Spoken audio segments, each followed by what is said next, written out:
I mean,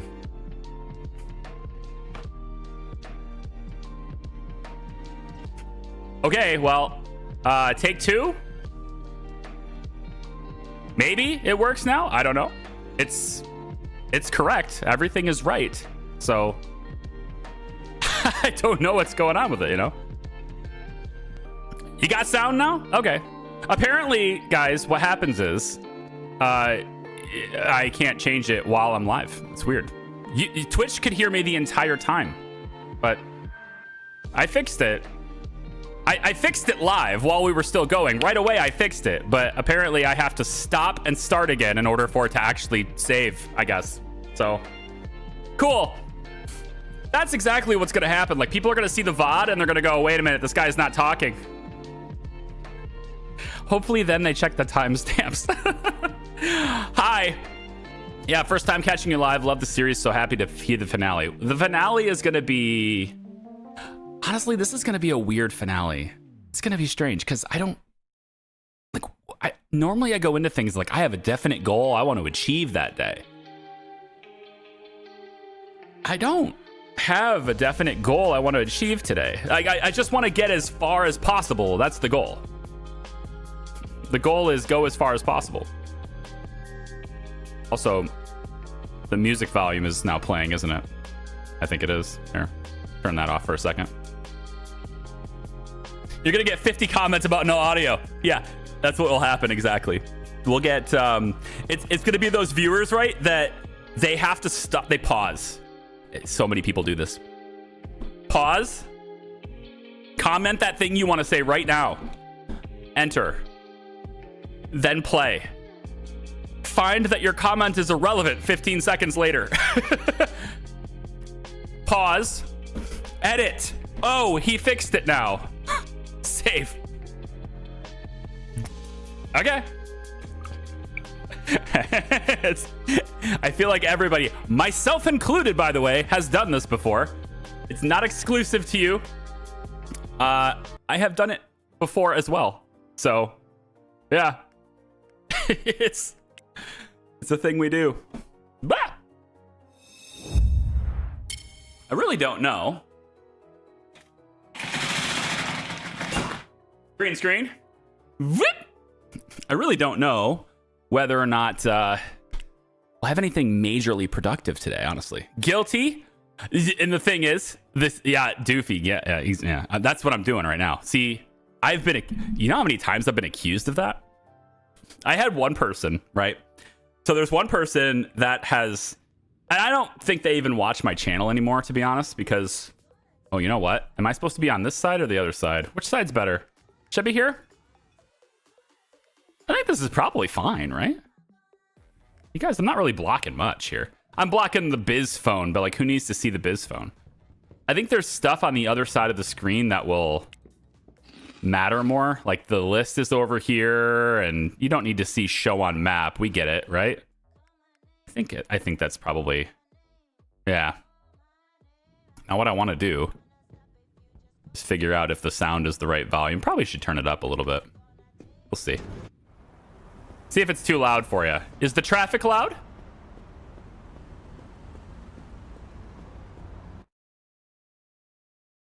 Everything's high. Huh? We good? Just your 2 cents. Top center, of course. Yes, absolutely. Yeah. Everything's great. I hope you're right. That's what I needed. I needed everything to be great, you know? So I think, what's the goal today? The goal today is, I mean, look, normally I would have said like last playlist, right? Last playlist, I would have said the goal is to take out Ingrid because, you know, you want to get at least one of those rivals to be gone completely. The problem with that right now, and the reason why we're kind of ending before doing that, is because it takes a very long time to eliminate them when they own the buildings that they're in, and I can't buy their businesses because I can't rent from them. That's the only problem. If they would allow you to rent from their buildings, then I could eliminate them. But since they don't allow you to rent from their buildings, as soon as you enter into a rivalry, I have to buy the buildings, which I can do one building at a time, but it's an enormous amount of money. Good news is, at least I think anyway, is that if we were to go... I want some ambience, so I'm going to go into the car. Because I don't want it to be like dead silent.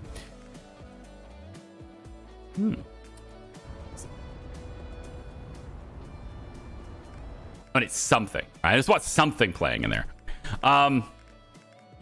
The other thing though, is like I have real estate now. If you saw the last video, you know that I own real estate, and I own a couple of buildings, and I'm trying to now sell them at a loss. Even I will sell them just as long as the sale price I get for it is less, like the difference between what I paid for it and what I sold it for on that loss is less than the cost of buying their old business. So if I take $1 million or a $2 million loss on the building, that isn't a big deal to me, because that was the whole goal of buying the building, was just to kick them out of it.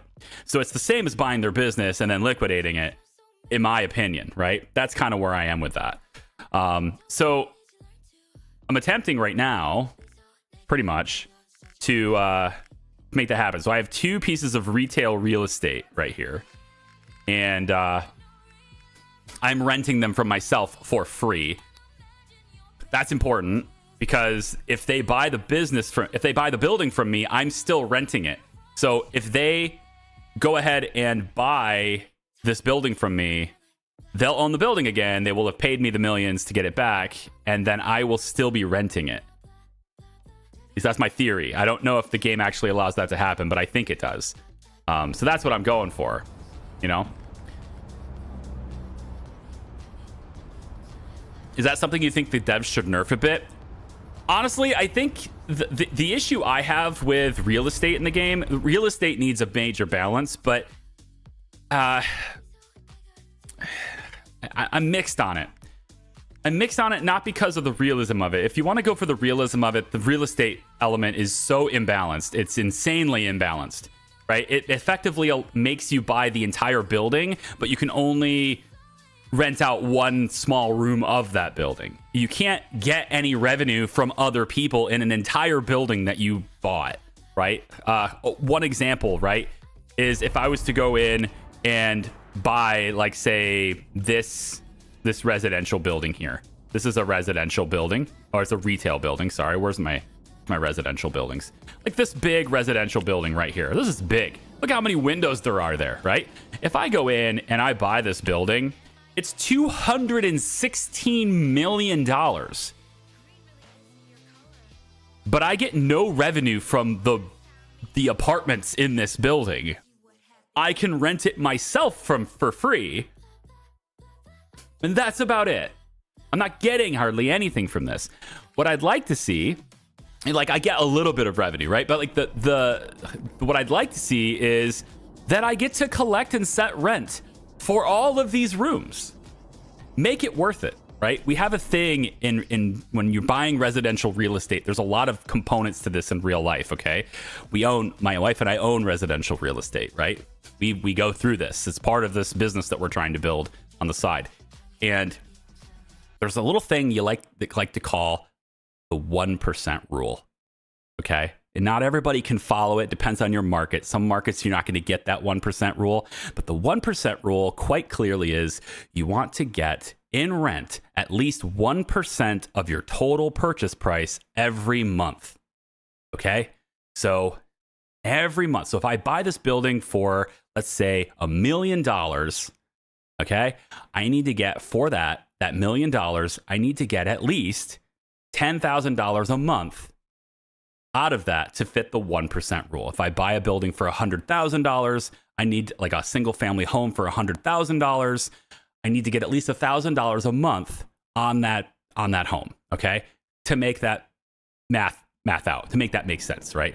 And that's revenue, not total cost. You still have the maintenance requirements for it. That's not factored into that. You have insurance, you have property taxes, and that's why we do 1%.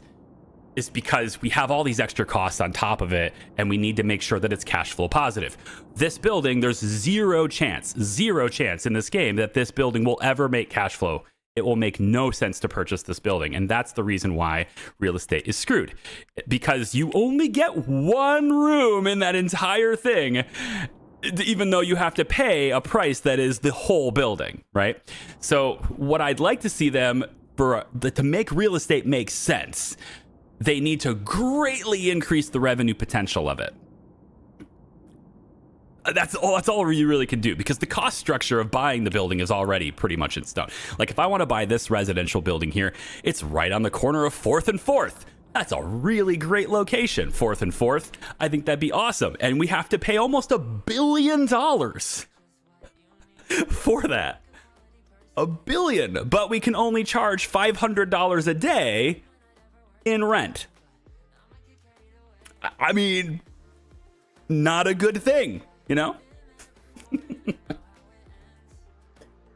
Who does this? You know? So right now, buying real estate makes 0 sense, and nobody should do it in this game unless you have a very specific reason to do it, which in this case, the very specific reason to do it is to kick out the rivals, which is why I've bought these 2 buildings. Buying these 2 buildings, it's absolutely pointless. There's no reason to do it. Like rent management right here, right? Average market price, it says, is 45 cents per square foot. That's a laughable rate. 45 cents per square foot is an atrocious abomination of all things realistic. But that's what we can have. And we can only raise it to 54 cents per square foot. Ick. So no, I don't think so. So the daily rent on this building, right? Daily rent on this building, what it says, right, is that I'm going to make $2,130 a day on this building. So let's crunch some numbers and see just how far this building's rent would have to be increased to make it make sense from a real estate investor's perspective, right? If we take our calculator out, because I'm going to need to do that, my purchase price of this building was $10.2 million. Okay, so in order for this to make sense, $10.2 million, I would have to make per day $102,000 per month. I need to make $102,000 per month. In this game, 60 days is a year. So how do we do that?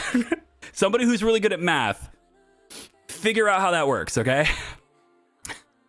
Like, if 60 days is a year in this game, like I guess we take, 365?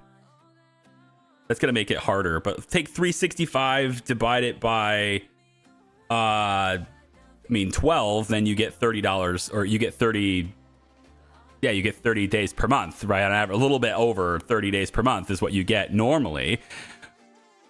But a month is 5 days. Okay, a month is 5 days. There we go. Okay, so... Thank you, Max. A month then would be 5 days. That actually makes so much sense. It's actually quite easy math. Yeah. Duh.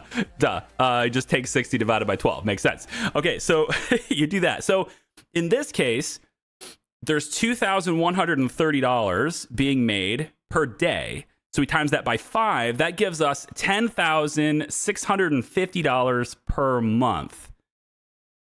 So the income from this building needs to go up 10x for it to make any sense whatsoever for at least our 1% rule. Now, prime real estate that you don't have to do any maintenance on or anything like that, that's this building. We usually, in the real world, we'll see that usually closer to more like a 5 or 6% cap rate. So you're kind of looking at more like a 0.6-ish% rule. You're not going to get a full 1%. So we could maybe reduce this to a realistic, let's say, instead of $2,000 a day, we could say maybe it would be more realistic to give us $15,000 a day. I think $15,000 a day is more reasonable for this property in this prime location because we don't have any maintenance cost in this game. So we can bring that down. We don't have any staffing costs in this game. A building this big, you'd have staff, right? You'd have a front desk, you'd have security, you'd have cleaning staff for the common areas, or at least you'd be hiring out for that kind of thing. So it's understandable that you wouldn't get that for this particular property. Yeah, so it's probably balanced that way. So we could even say 10x is way too far. We could go 5x. That's half of the revenue that would normally happen. We could go maybe closer to like a 5% cap rate. And it's still, even at a 5% cap rate, this building should be pumping out like $10,000 a day for us, not 20, right? So it still needs to be greatly increased. And that's just one building out of everything. So buying real estate in the game, in a nutshell, makes zero sense in this game, unless you have a very specific purpose for it. And then what my purpose is, if I can sell this building, I really want to sell this as fast as possible. I would also love for this UI to separate businesses and real estate. It says businesses and real estate here, but it's, if you get into real estate, if you start buying buildings, that's very, very bad. Isn't 20K a 1% cap rate? 20K a month with this building, 20K a month, right? 20K a day. No. You need 20K. You need, well, so for this building, for this building right here, a 1% cap rate is just under $100,000 a day. A month. I keep saying, sorry, $100,000 a month. In the real world, that would be about a 1% is what you're looking for. That's the 1% rule. Cap rate wise, that's closer to like 11%, 11.5% is what you're getting there. But I mean, you're still looking at, an enormous increase in what you need to be able to get for this building, if that makes sense. You went with a 10 million price, 12% of the price per year divided by 60 days. Yeah, exactly. So cap rate and their 1% rule are not directly correlated. They're not the same thing. 1% is just you want to get 1% of what you put into the building. You want to get 1% of that every month as revenue from the building, not profit, but revenue. The capitalization rate on this is different. It's sort of like how much are you getting a year versus the building. And since it's not divided by 10, it's divided by 12, it's a little bit different. So if you were getting 1% every single month consistently, immediately upon buying it, that's a 12% rate. Right. Okay, so on that real estate education with Charlie. Yeah, cool. Hey, we're already very productive here. I didn't realize I would get an accounting and business lesson today. It's less a business, more like a real estate acquisition. So what I want here, I bought it for 10.2. I'm trying to sell it for 9.8. I'm willing to take a $400,000 loss on this building right away. It doesn't seem to be enough, although it is telling me my potential gain is -187, which makes no sense. If I bought it for this much and I'm trying to sell it for this much, my potential loss is $400,000, not this. I think what this is doing, right, is it's showing me the loss I have currently because of the market price. But so you ignore this because it's really about this price. And if I cancel this sale and I say I want to take and sell it for 9.5, let's say, I'm willing to take a substantial loss on this because the business I displaced by buying this cost like $4 million. So I'm going to take, a $700,000 hit on this instead of paying Ingrid $4 million for the business that was displaced in this building. I like that better. And I'm hoping that by pricing this lower, they'll buy it from me faster is what I'm hoping for. I can never find where real estate is. I want a toggle here. That's where I was going with what I was talking about earlier. Having business and real estate in this list sucks. I don't like that. I want them separated. I think just give me a toggle button, business or real estate. Tabs. It's in every other interface. Look, tabs, do this. Look, tabs, do this or this. You separate it in here, right? Hey, look, real estate available. You can go and isolate real estate. Tabs. So good. And this, no tabs. Sucks. Boo. I want tabs. Be a very easy thing to do. I think from a development perspective, it would be a very easy thing to do. But it's not a high priority because people don't really get into real estate in this game because it sucks. So if if they tweak that, if they give us a little bit more, this $10,000 a day, now it's somewhat more worth it.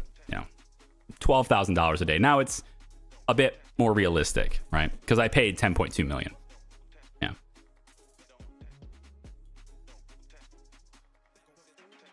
Apparently, the real estate system in Big Ambitions is slated for a major rework to make it more interactive and rewarding, as the current system is often seen as lacking depth. Exact timeline is unknown. That sounds like you copied and pasted it from somewhere else. Where did that come from? Unless you just typed that up off the top of your head, in which case, hey, you did. It sounds like an article. You wrote it really well. I mean, aside from the lack of a space after the period, it was like right there. Yeah. Anti-competitive behavior to buy a building just to kick out your rivals. Yeah. Yeah. I don't know if that happens in real life. I don't know if there's any law against that in real life. I don't have, in real life anyway, I don't have any experience in buying commercial real estate, but even if I did, I don't have a business.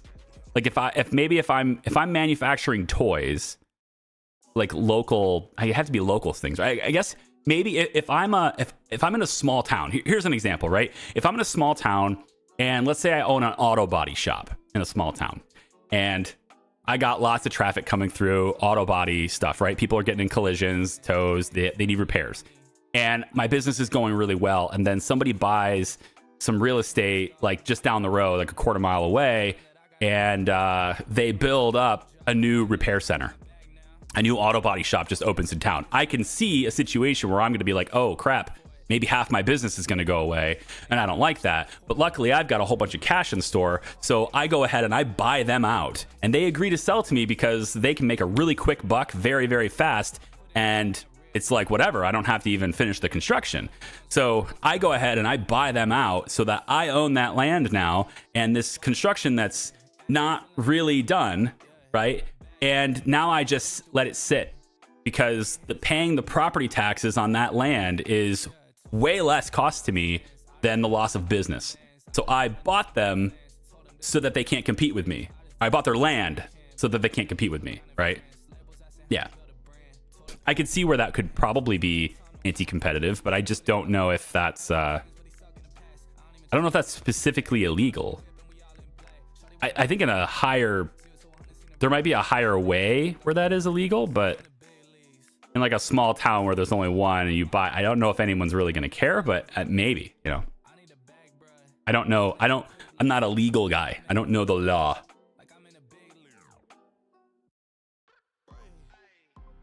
Assuming they're leasing the land. Yeah, I'm buying business space to kick them out. Exactly. I'm not buying their business. I'm buying the space that they occupy and then saying, as your landlord, you need to leave now. Right? Yeah, exactly. That. But on the flip side, right, I can't buy them. On the flip, I have done no gameplay. We've been just talking this whole time. This is what happens in a live stream. We get talking about things, right? Like her businesses, I can't buy this. Right? On the flip side, I have $2.2 million and I would love to just be like, hey, I'll give you 1.4 for your haircut place. I can't do it because she owns the building. I can't even offer her $3 million. I'm offering her 3 times the value of her business. If I can't, because she owns the building. So in order to kick her out of this $1 million business, I have to pay $7.5 million for the building, and then I can kick her out. So, like, is it illegal and anti-competitive and all that stuff? Maybe, but the game mechanics force me to do that if I want to eliminate her. So it's, if they allow me to buy her business anyway, then that changes things. But it doesn't actually do that. What did I want to do today? I wanted to get an assessment. I wanted to first go to all my electronic stores. I had to do this manually, unfortunately, but that's just the way it goes. I want to go to all my electronic stores, or all my... let's start with priorities, because it's the biggest one. I want to go to priorities, and I want to change the earbuds and stuff right? I'm not actually selling all these phones and watches that I'm making right now.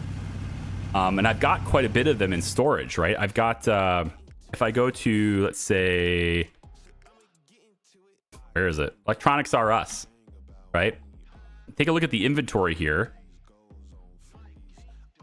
I've got 90 smartwatches, not many, but it's something. 90 smartwatches in storage here.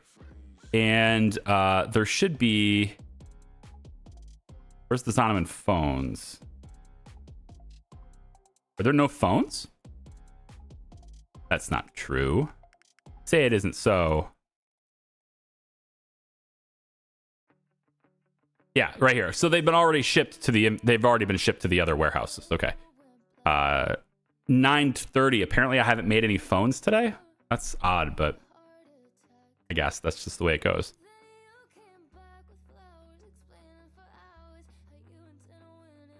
Easy way to monopolize. I mean, if you had the money, yeah, it's easy.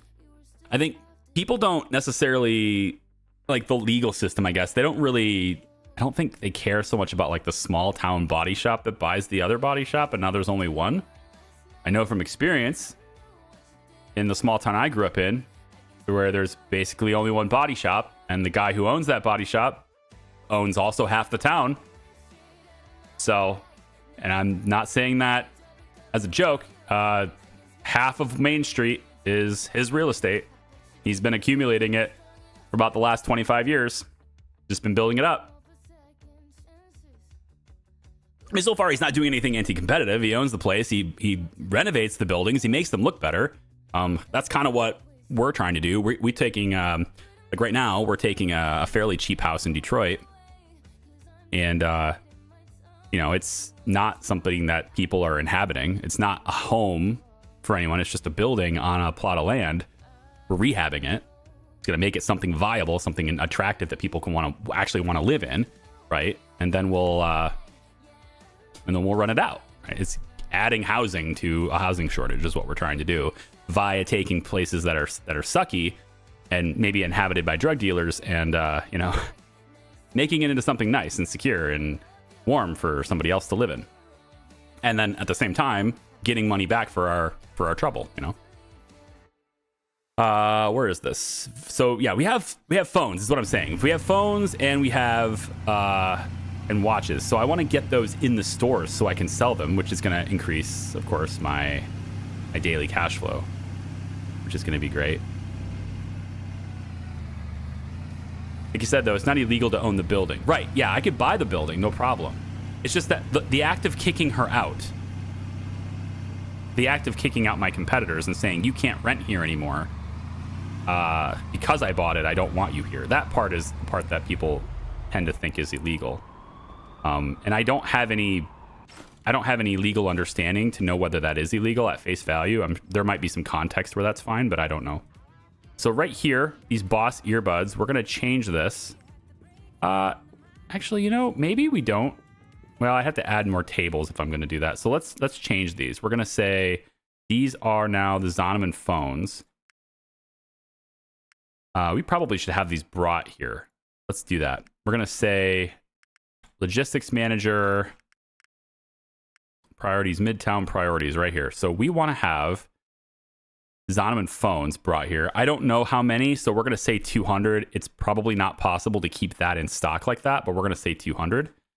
And then I also want to swap out these for the watches, I suppose. So these are going to be the Zonoman smart watches, right? And then we want to go back into our logistics manager here and make sure that Zonoman smart. You have to switch something to it before you can send it, because otherwise it doesn't show up in this list. So we want to say Zonoman smartwatch is now on the list, and we can go like another, let's say 200 here. I'm not sure how many is on the table. 16 on that table, 12 on this table. But now we have to switch all of them because of the limits. So Zonoman phones are here. These are all phones. These are all phones. And, you know, because it's so early in the day, why don't we try this? Why don't we put these back to earbuds for now? So I can at least sell earbuds today. And then we'll have that switched right before the shipment. That way, at least I get some earbud sales, because otherwise these tables are going to sit empty all day. And I already have them in stock, so I, just might as well sell what I have in stock. So let's actually switch these back to what it was before. And then we'll let this run a day. If I switch those back now and I go to Logistics Manager, we should see them still in there, right?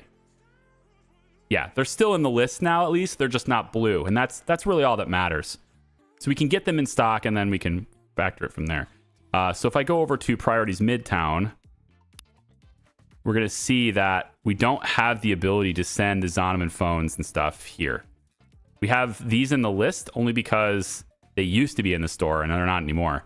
But I never had the phones in here. So now I need to go to the Priorities Midtown and switch that too. So we'll start by selling them in the priorities.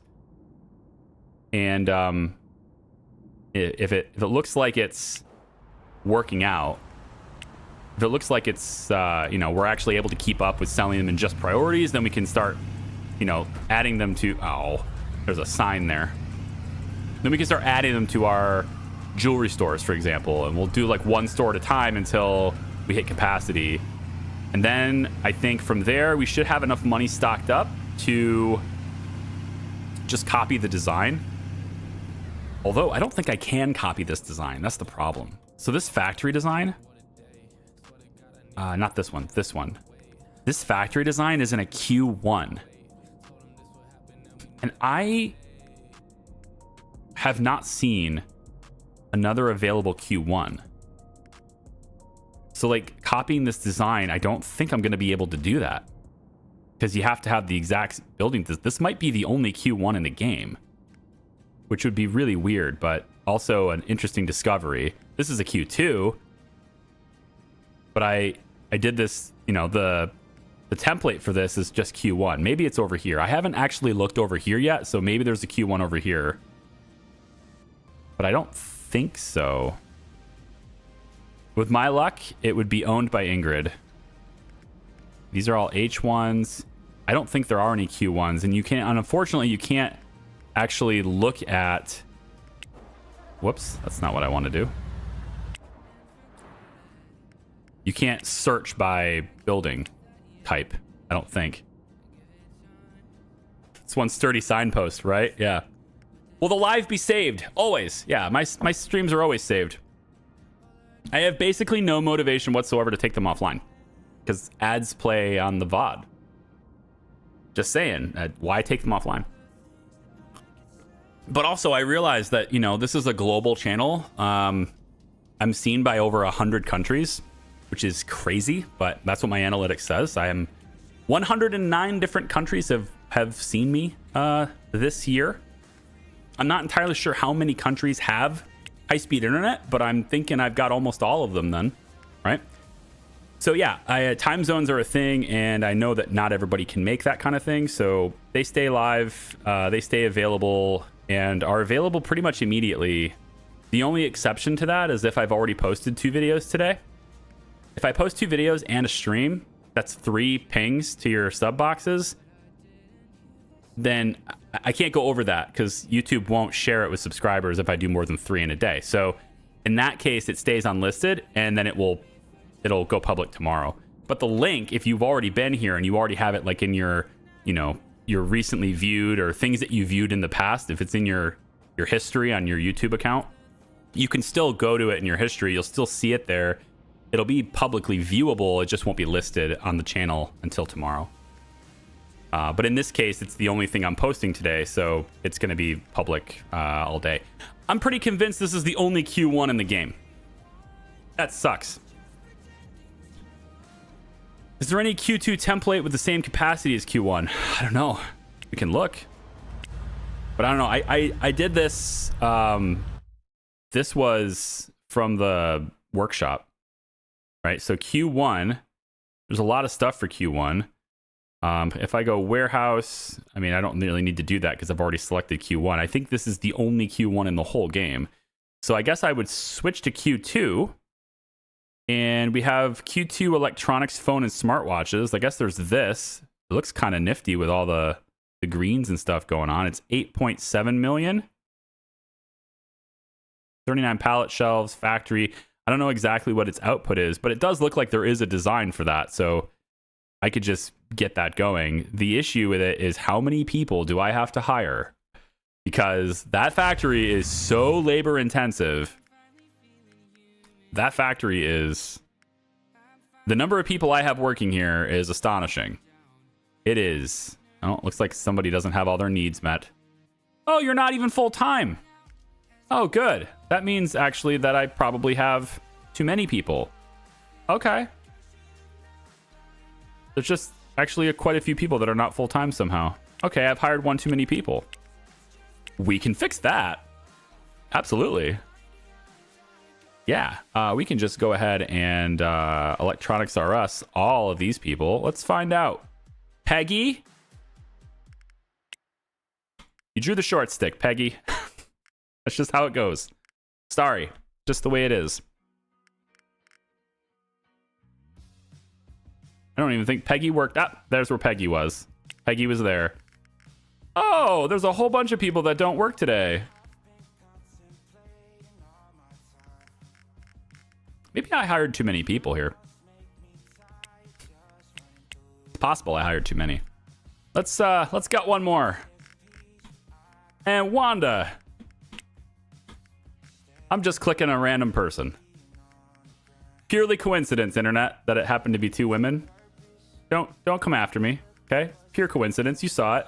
Just the fastest click I could come up with. Okay.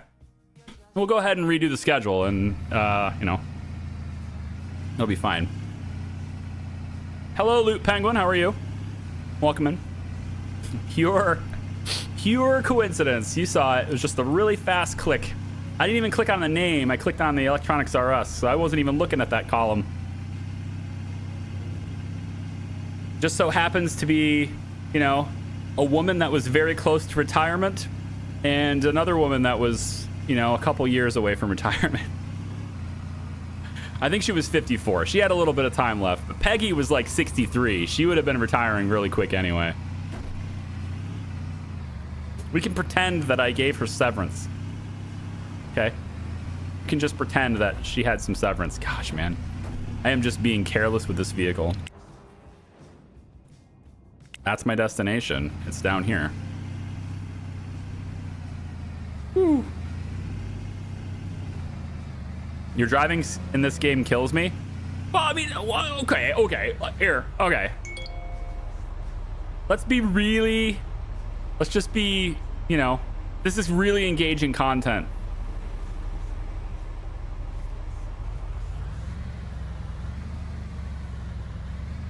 Oh.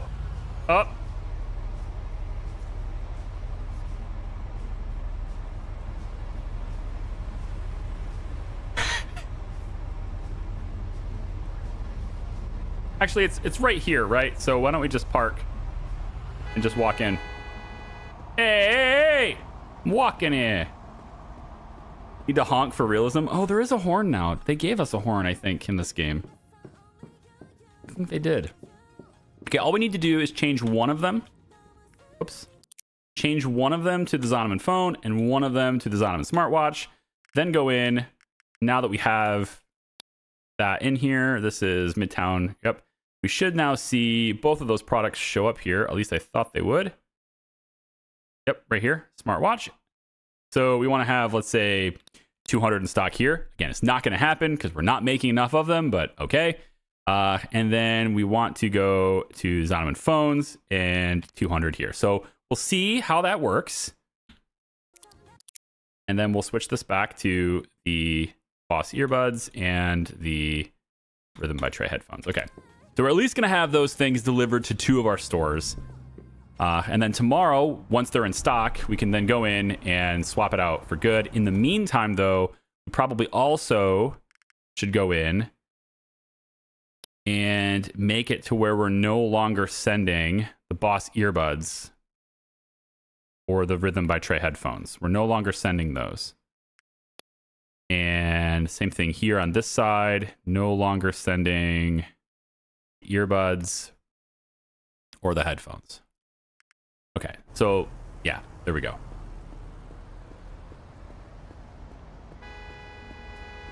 Since when did you start respecting traffic in this game? I'm an outstanding driver, okay? Even though I rarely drive myself anymore. I'm an outstanding driver. And, you know, but in the video game, I got places to be, man.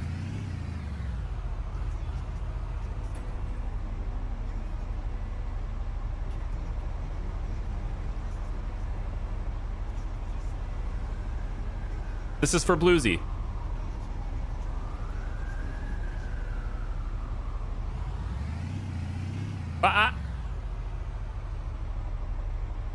Wait.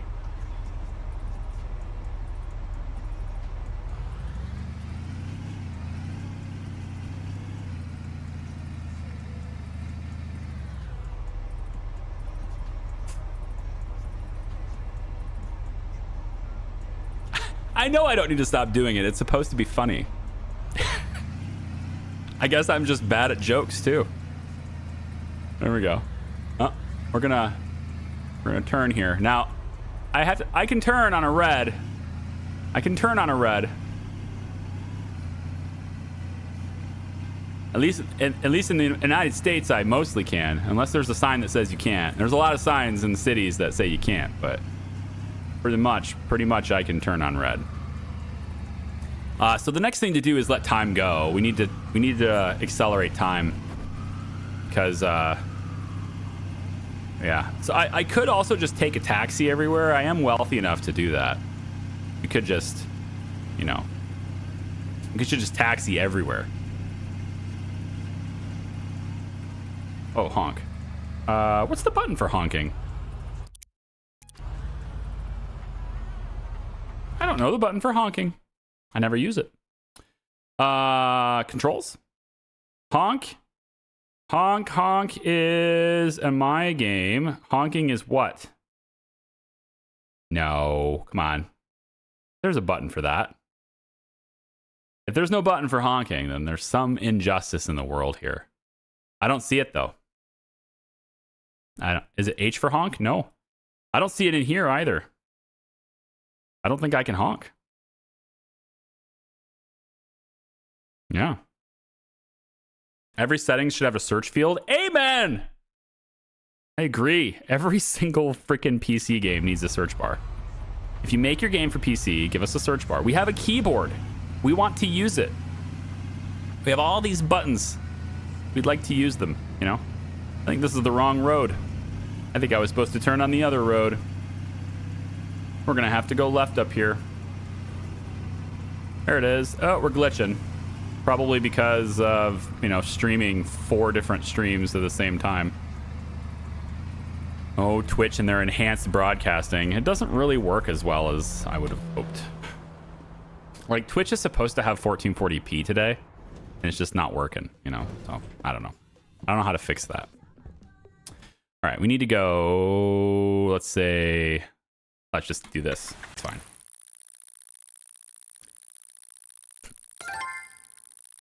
Oh, you know what? We should actually go to the store early before it opens and switch all the tables, right? Yeah, that's what we should do.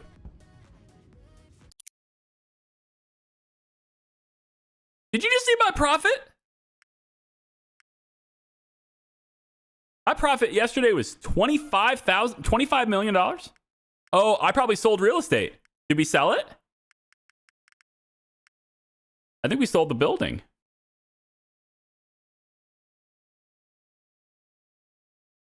But it's not in my ledger. My profit was insane. Look at that. Yeah.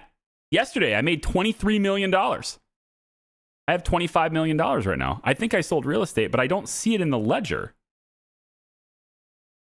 Which is odd. You should see that as income in the ledger. Full transactions view. There it is. Oh, I sold both of the buildings. Yeah.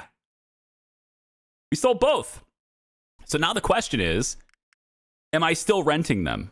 Right? And I have no idea because I don't remember what the addresses were.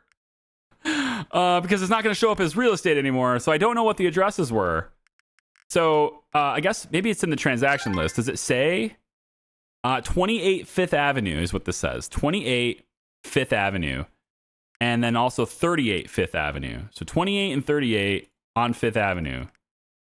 So do I still have it? Yes. 28 Fifth Avenue is owned by Joe Serta now, and I am still renting it. So I have now, what I've effectively done is purchased the buildings that Ingrid had, kicked her out for way less than buying her business, then sold the real estate, hopefully not to Ingrid. Oh, wait a minute. Hold on. Why do I have an enormous amount of people without a task?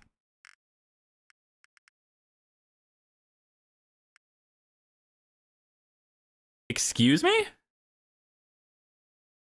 Was the instructions not clear? Here, try this again. Was that not clear to you before? This whole thing that was happening? Yeah. So now what we can do, right, is we can go into her best business, which is right now Dad's liquor store. She owns this building, right? So instead of paying her $1.4 million, $1.5 million, probably closer to $2 million because we're rivals, I'm going to pay $5.5 million. Maybe even less. Let's see if she'll go for 5.2. No. How about 5.3? Never below market value with me. 5.6. Okay, she'll sell it to me for 5.6. All right. Then I take over the unit and I rent the building. That kills her business. Her business is dead. It's gone. She doesn't have it anymore. It's going to take another dip from here to here. Dad's liquor store is gone now. Okay. Then here's 809 and I have 19 point. I have money. So we take this $19 million. Let's say we offer her 19.4 to see if she takes this. Instead of giving her less than $1 million, I have to fork over 19.4. She'll take it. Then I take over the unit, rent the building. That business is gone too. And her revenue drops even further. Okay? She only has 4 businesses left. And I believe she owns the buildings to all of them. 2, 3, and 4. Okay? So all of her businesses are in her own buildings. And they're not worth very much. But now what I have to do is I have to go back over to my business type. I have to find my real estate in this list somewhere. I think I might have to actually close out and then, yeah, I have to close out of it and then re-enter. I've noticed that too. It makes me do that sometimes. There's my real estate retail. Maybe I didn't need to do that. I just didn't see it. But now, go to my real estate settings. I paid 19.4. So I want to sell this now for, let's say, 18.9. Okay. So it's for sale for way under market value, right? This is the market value. We need to be under this to attract the investor. So 300,000 less than market value is what we have to have here. Okay. Then I'm going to come back over to my other real estate.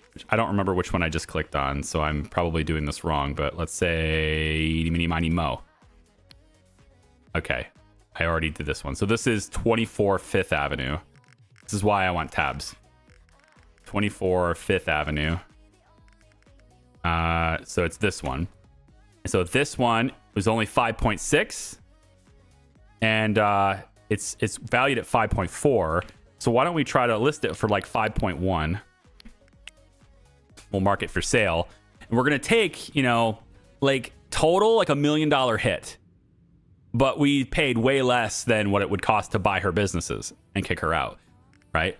That's the whole idea. So that worked. And we are renting it for free. That's the cool thing too, is you rent it for free. You don't even have to pay to reserve the building. And then once somebody buys it, then you start paying rent, but it's okay. Inhaling real estate profits, right? It's not even real estate profits, right? I lost money on the transaction, but it ends up being worth it in the end. So does the business get liquidated at all, or is the value of it just lost for your rival? It's just lost. It's gone. As far as I'm aware, it's just gone. Like there doesn't seem to be any indication that they have any business at all there. And you can't see their total bank. That's the thing. You can't see their total bank. Remember, they are, you know, their primary business income is somewhere else, right? So you don't really know how much money they're making. You just know how much they're making in New York. And in New York, she's now making just a mere $165,000 a week compared to my $9 million. So she's virtually eliminated. I just can't do anything. She owns a lot more real estate too, right? She owns a lot of real estate still. I have no idea why, but she does. Because you're not going to make anything on it. But once I eliminate her businesses, she leaves town, and I believe all of her real estate becomes owned by the city of New York. I think. I don't know. I guess we'll find out. I've seen it before. Like we've done this before. Waiting for this to finish is what I'm doing. I don't want to progress time because I lose manufacturing time by doing that. The schedule should be, you know, it takes a while. They really should speed that process up. I don't know why it takes so long to do that. I mean, I would have assumed it's dependent on, at least somewhat dependent on the speed of your computer. But I'm looking at my task manager and it's not working any harder than it was before. So I don't know. The page is broken. We need to make your own page, you know, Bluesy. You need to make your own page for commands. I also need to change the size of the ear cups on these because they are not that comfortable. I need to get smaller ear cups for these little earbuds.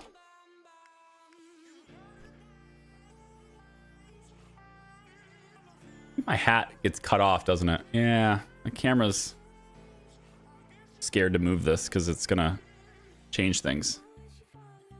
There it goes. That's fine. Things look good still. I guess on the schedules they have a really naive algorithm and fill in the schedule with minimal optimizations. There's two modes, right? There's two modes to this. Where the heck is it? Yeah, like I could have had it fill in with the fast mode, and then that does it a lot faster.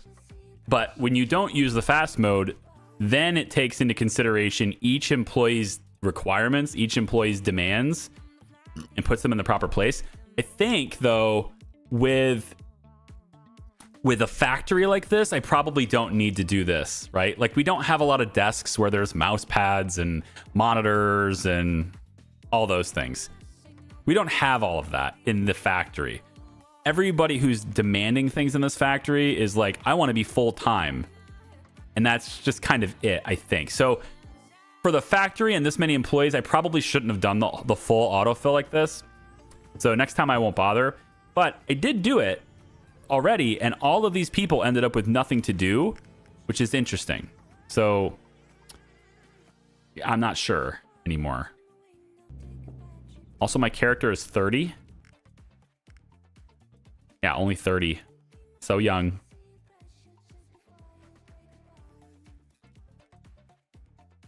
In fairness, it's a hard problem to solve well. There's definitely stuff out there that could be mostly copy pasted, just likely to have worked out for a smaller business. Yeah, maybe. I mean, I'm not sure how many. I would imagine hardly any up until the factory updates, really, and how it's been revamped and everything. I would say there's probably no business in this game that has as many employees as this business does. There it is. It's been filled. It says it's been filled, but notice how this input station is completely empty. Like all of this is just empty, and there's still people without a task. You see what I'm saying? Like it's not. If you have no task, are you already 50 hours? Do I need even more people? You guys are 42 hours a week. Like this person's 38, but he might be already working this day. Ray? I'm not going to scroll through this whole thing. Am I? I want to see if Ray is in here. So he's probably already in here. So I might actually need more people still. I fired people when I shouldn't have fired them. But there were people that weren't full-time. So I thought, okay, like this person's not full-time. Well, it says they're not, but they have 46 hours a week. So they're totally full-time. Look at it. They have 46 hours. That's full-time. Brittany.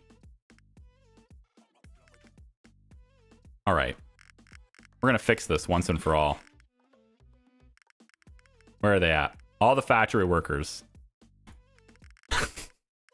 This is so really unnecessary. Let's go maybe this many. That's a lot. Let's not do that many. Let's go maybe this many.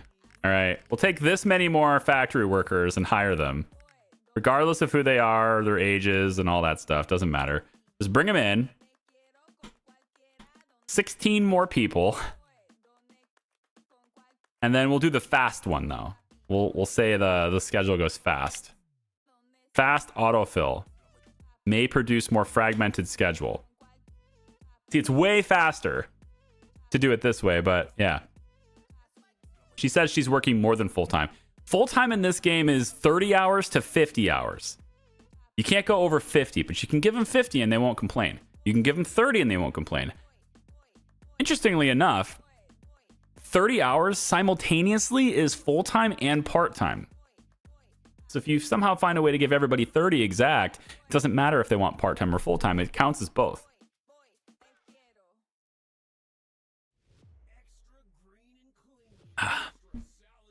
Update the factories already, or do they have an ETA? For this game, the updates, they seem like they're going to be every 4 or 5 months.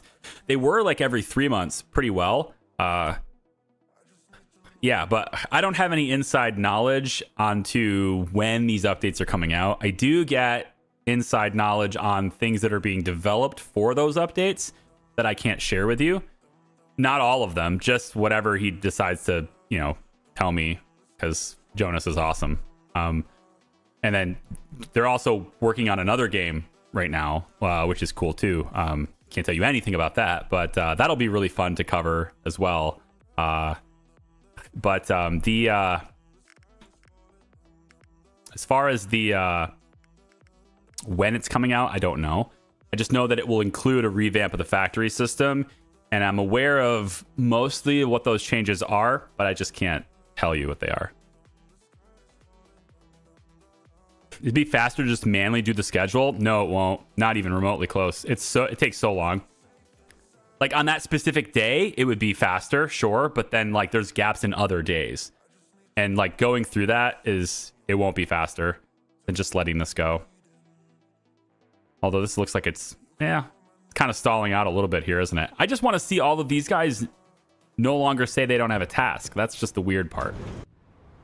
The fact that it's not giving them a task, I have that many people. There's big gaps in the schedule, and yet they don't have a task. It doesn't make any sense. All right, we need to go to priorities early. There we go. They all have tasks now. So we want to go to priorities again. We'll start up here, I guess. We'll go to Midtown first. I was supposed to do this around, 6 a.m., but I've been focused on the schedule and stuff, so it's okay. We'll go over here, and then we just need to switch all these tables to be that so that they sell the phones, because right now they are in stock. Or at least for the most part, they should be in stock. I know there's probably a gap where they couldn't be like fully delivered, but if I take a look at Zonoman smartwatch, should have told me what they have in there. Should have told me inventory. Priorities Midtown, inventory. Product. Zonoman. Really? There's no Z?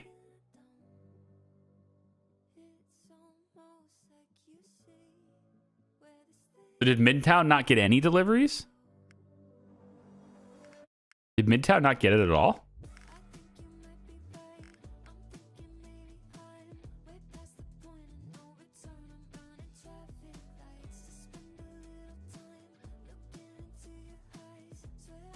How did you not get any? How did you not get any delivered?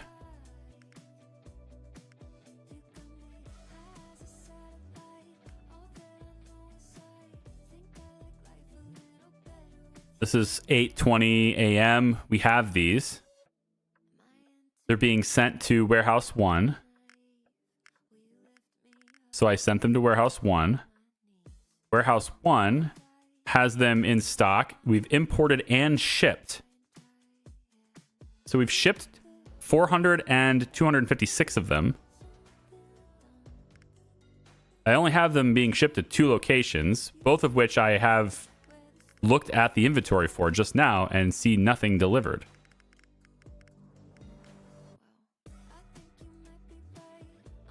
There's no Zonovan smartphones in here.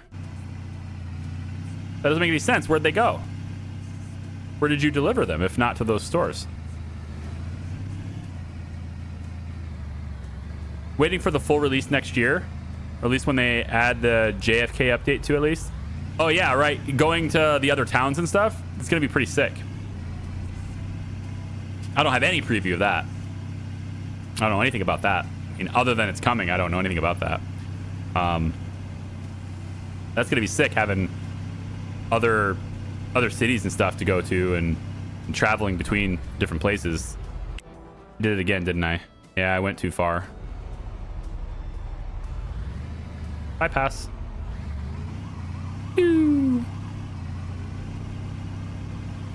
Okay, let's park there. Love auto park, so good. And let's go in and change the tables. I don't know why it's showing not in inventory. It makes no sense because they are clearly showing that they were delivered. So if I switch you now to Zonovan phones, you have them now on the table. So you were showing not in stock, but then you're also allowing them to be in stock now. So that's strange, but okay, we'll go with it.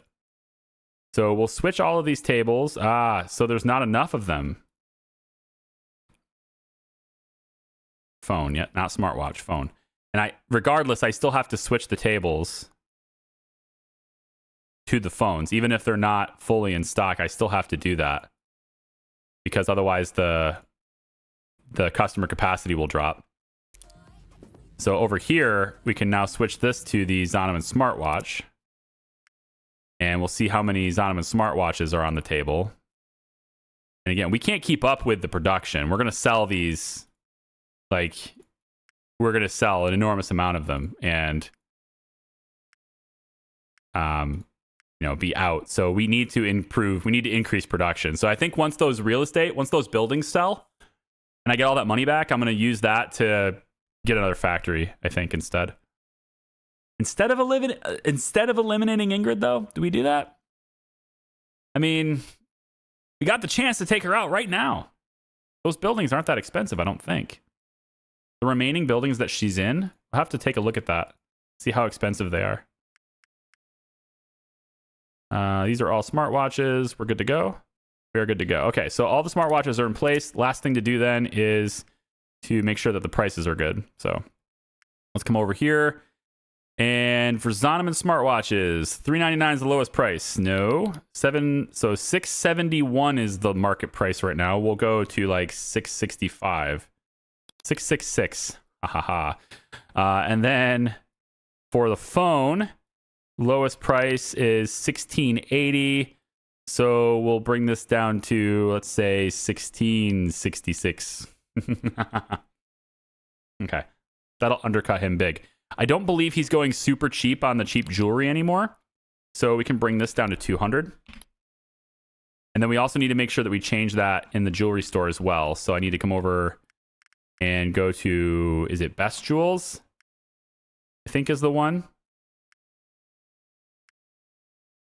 No. Where is my Midtown jewelry store? Over here. Midtown Riches, right? No, not Destination. Midtown Riches needs to have their price changed back to what it was. Midtown Riches, expensive cheap jewelry is not $267 anymore. It's $200. So he's permanently lowered the price of cheap jewelry in this when he attacked me. But that's okay. So now we're back to being able to at least sell it. Because we were, I think, too cheap before and too expensive or whatever. Over 1.5 grand for a phone? That's insane. I mean, this is New York. You say that's insane, but watch. In 5 years, that'll be the new accepted price. The iPhone 21 coming out for just $17.99.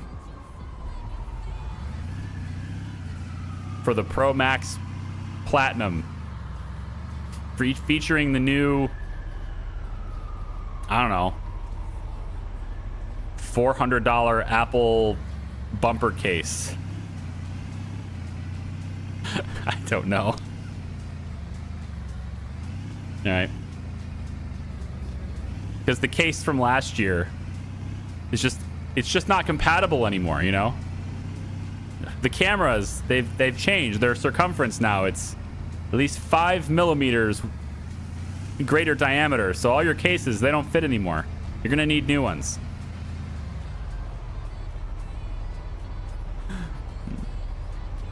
Spent about $2,000 on my PC last year. Hey, that's decent. That's good. You see about that Steam console, right? What do you guys think about that Steam console? Did you hear about that? Steam's bringing in, is going to start challenging the consoles now. They're coming into your living room. They're going to give you access to pretty much your entire Steam library right on your TV. But you know that console is going to be the most expensive console on the market. There's no way it's going to be the same price as the PlayStation 5. Because it's giving you access to your entire Steam library right away on your phone. I mean, on your television. I mean, it's they've got the value proposition right away, so they can afford to charge probably like $800 for that console. Now you're basically getting a PC that can't do all the PC things, but at least for me, like, I need a PC that does PC things. But I think a lot of people, maybe, especially if you're, you know, you said you spent $2,000 on your computer. You know, you go to work, you know, you wake up, you do all your things, you go to work, you come home. When you use your computer, your desktop computer, I mean, what would you say the percentage? Maybe a lot of you guys work from home, so that doesn't apply to you. But like, for those of you who don't work from home, what would you say the percentages of your usage for your computer when you're rating like how often you game on it? What would you say the percentage of usage is for you on that? Would you say it's over 60%, right? I mean, I think it's a big deal. I think it's going to be a big deal.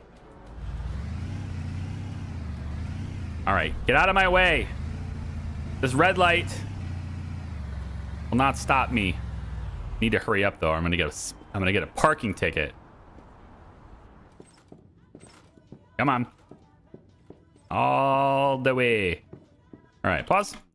So we want to go smartphone, smartphone, smartphone. I thought there was a way to do this in bulk, but I just don't remember it. If there isn't, then there should be, okay? If there's an activity that the gamer must do repetitively, there should be a way for them to do it in bulk.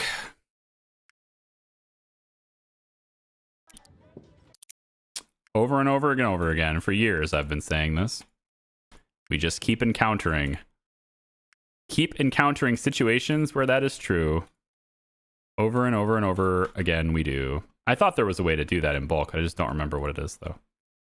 If only we could draw a box and select all of these boxes. Oh well. Use your computer for gaming only. So there you go. So like in this case, the Steam computer thing, depending on how powerful your system is, I don't think I'm going to get any benefit from having the Steam console, just because like I've got a 4090. But some of you guys might even be on like 1080 Ti's still, or 2060s or something like that. Those people, you're definitely going to that's something that's very attractive to you, is to be able to have that Steam console, because that's going to be more powerful than your current computer. And now you don't have a reason to get a desktop computer, or to buy a desk or a chair or a new mouse and keyboard or new monitors, and all that stuff could just get replaced by this one little box that connects to the television. It's pretty powerful. And you still have your Steam library. That's the big draw for that, is you still have your Steam library. Couldn't find any Rhythm by Trey headphones. I mean, I'm not selling them anymore. That would be why. You're going to have to go somewhere else. One of my jewelry stores will have those for you. You should go there. Not Priorities Midtown. It's this one. Thought you were at the top. What happened? Okay, so I want to go like this. Nope, this is the warehouse stock. That's not what I want. I want this.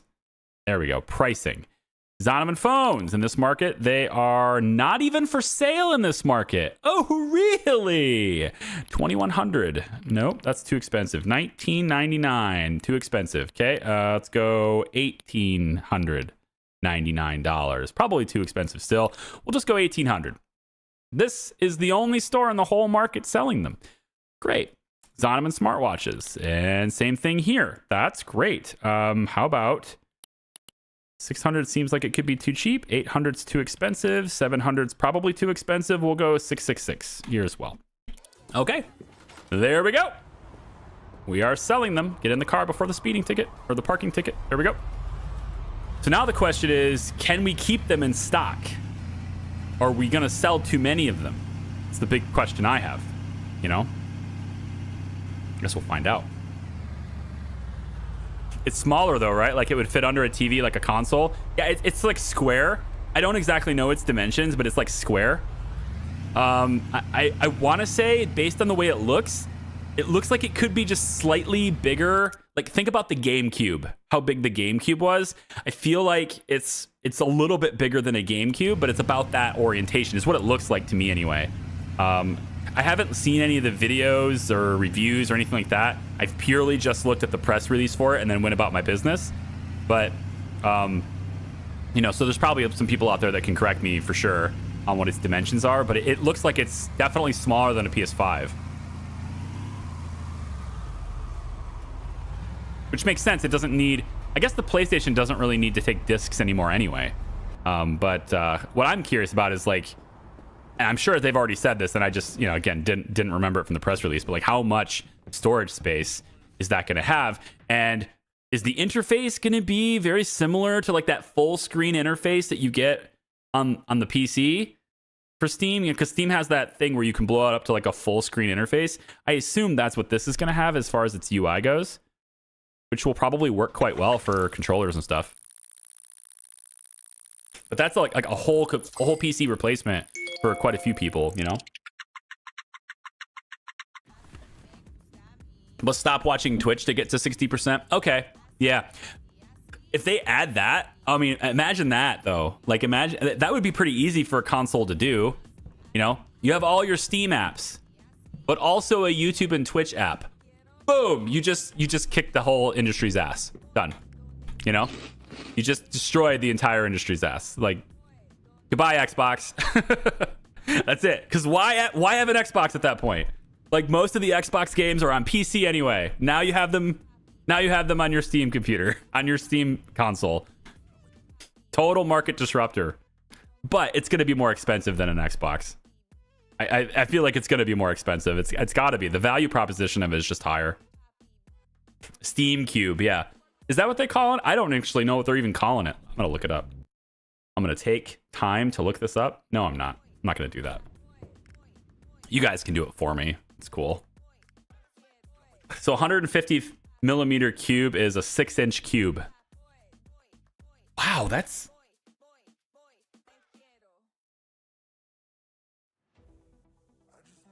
Yeah. So it's a little bit... I feel like it's a little bit bigger... It's a little bit bigger than the GameCube, right? I feel like it's a little bit bigger than the GameCube. Okay, so not enough inventory to deliver to here, but how much did they get delivered? Because I know they can't hit the 200 for each store, but how much did they get delivered? I'm sure there's a math equation to break this down. Your maximum production is this, therefore, look at this schedule. Oh my God. Look, he says he's not full-time, but he's got 50 hours a week. And in this game, that qualifies as full-time. So I think I have to ignore these. But he says he's not happy. You know, it says he's not happy. Curly Richardson. You know, their happiness is dropping. But it makes no sense. They have the full-time work. So I don't know. 36 hours per week. Full-time, critical, not met. Person right next to them, 48 hours, full-time, met. This person's got 30 hours per week, full-time, met. So like, how is 30 hours meeting the full-time requirement, but 36 is not, right? I feel like there's a bug going on there where they're not getting that met like that. I would riot over the schedule. This is the schedule you get. This is the kind of stuff you get when you do quick. When you do the fast autofill, this is the kind of stuff you get. Right? We could try it not and just let it run in the background. But that's the kind of stuff you get, yeah, when you do that. So I have $2 million, so nobody bought my buildings. That's unfortunate. Let's take and do a quick workout. I didn't do today. Today wasn't supposed to be a rest day, but we had so much to do yesterday, and I just did not get to bed in time. If you don't get, you know, guys who visit the gym regularly, you know, if you don't get enough sleep, your workout's gonna suck, and it's just not worth doing it. You know, how are you supposed to train to failure if you don't have the energy to get there in the first place? And you're gonna die. You're just dead before you get there. It's not worth it. Not worth the time. So I'm making today a rest day anyway, because I didn't go to bed till like midnight. I'm gonna wake up at 5 a.m. No, I can do that. I mean, I guess I could have ate into my video time today, but I had already scheduled a stream. Typically, that's what I would have done. I would have said, well, let's get I'll sleep until 7 or so. That gets the 7 hours of sleep. That's okay. And then do my thing, get my daughter daycare, and get my son ready for school, all those things. Bye. Everybody's situated. Okay, it's about 8:30 in the morning. All right, now I'll just do it, and then I'll just be done at around 9:30, 10 o'clock. Take a shower, and now I'll start working at 10:30 instead of working at 9. That's no big deal. Normally, I'd just be like, that's fine. But I had a stream scheduled today, and so I just decided not to. The firings will continue until morale improves. See, what you do is you fire all the disgruntled employees. Okay, just fire everyone that's unhappy. See, that way your average happiness goes up because all the unhappy people are no longer part of your organization. That's how you fix it. You just say, if you're unhappy, you're fired. And now you take an evaluation of your average happiness, and it's going to go up. So technically, you did a good thing, right? That's how it works. Steam machine specs: AMD Zen 4 with 6 cores, 15 gigs of RAM. I don't know how that translates to like gaming performance, but it sounds like it's going to be good. Like the 6 core thing, I don't know how that's going to translate, because there's an awful lot of games that are just really only care about single core performance. The 6 cores is cool, but also, like, do you stream from it? They're going to have integrations where they're going to, can you stream to Twitch directly from it? If so, how does that work? Because from a PC, you have OBS. You got all your scenes and stuff. Like, I never could get behind the idea of streaming from a console because you can't have all the stuff. Yeah. Like from a console, if you have to play a console game, then best streaming experience is to plug that piece. I have the PlayStation 4 over there. Just plug that into the input, my capture card, and then I'm still streaming from a PC. It's just the game content is processed by the console. All right, I have logistics alerts here. I mean, I just want all of you to create things, okay? So you have 78 Zonoman phones in stock at 2 a.m.? At 2:13 a.m.? How do you have 217 smartwatches in stock? Oh. You know what this is? This is trapped in the output. Right? They're not going to bring the box of them to the shelf for the shipping to go out until there's enough to fill a box.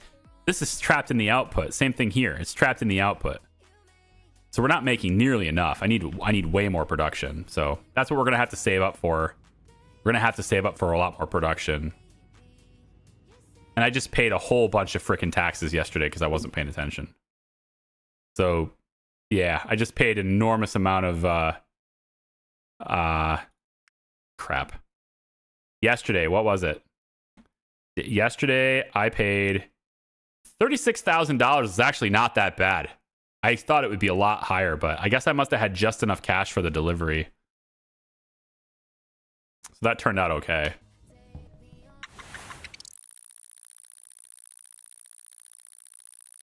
AMD RDNA 3 GPU. I wonder why they... I mean, I guess it's just more expensive. I wonder why they didn't... I guess I'm not up to date with it. I'm not paying attention too much, I suppose. Is there a noticeable difference today? I assume there is still, but is there a noticeable difference today between the gaming performance of the latest gen NVIDIA chip graphics card versus the latest gen AMD? Is there still like a huge difference between those things? Because for a lot of years, it's been that way. It's been like, you know, if you went AMD, it was... I wasn't sure why, but I don't know if that's still the case anymore. You just finished the schedule, and look, everybody has no tasks. So it's just not working. Yeah, it's not filling the input stations. There's an input station is just flat out refusing to fill. The schedule looks a lot better, but it still has certain stations it's just not filling, even though there are people who don't have any tasks, which is just bonkers. 30 hours, you should be here, you know? 42 hours, Russell Mills, you should be here. Now it's 54 hours, that's why you're not.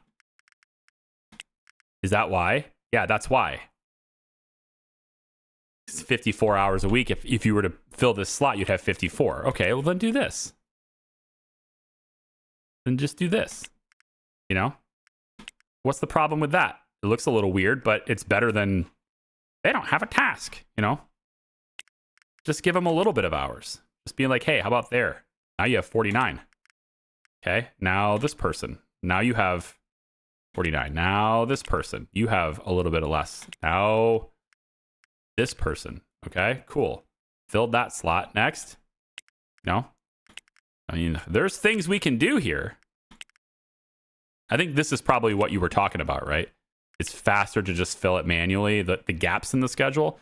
But look at all the clicking I'm doing and all this manual like attention to detail I have to do. And this is only doing one day. There are still other days where these stations every week has these things going on. So that's why the fast one is just better. It's an annoying schedule, but it's just better.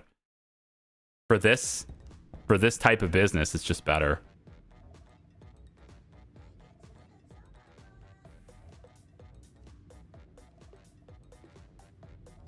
Oh yeah, the whole regular thing. Right.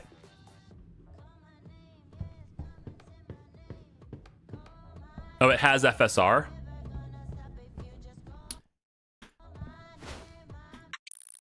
I don't have any experience using FSR.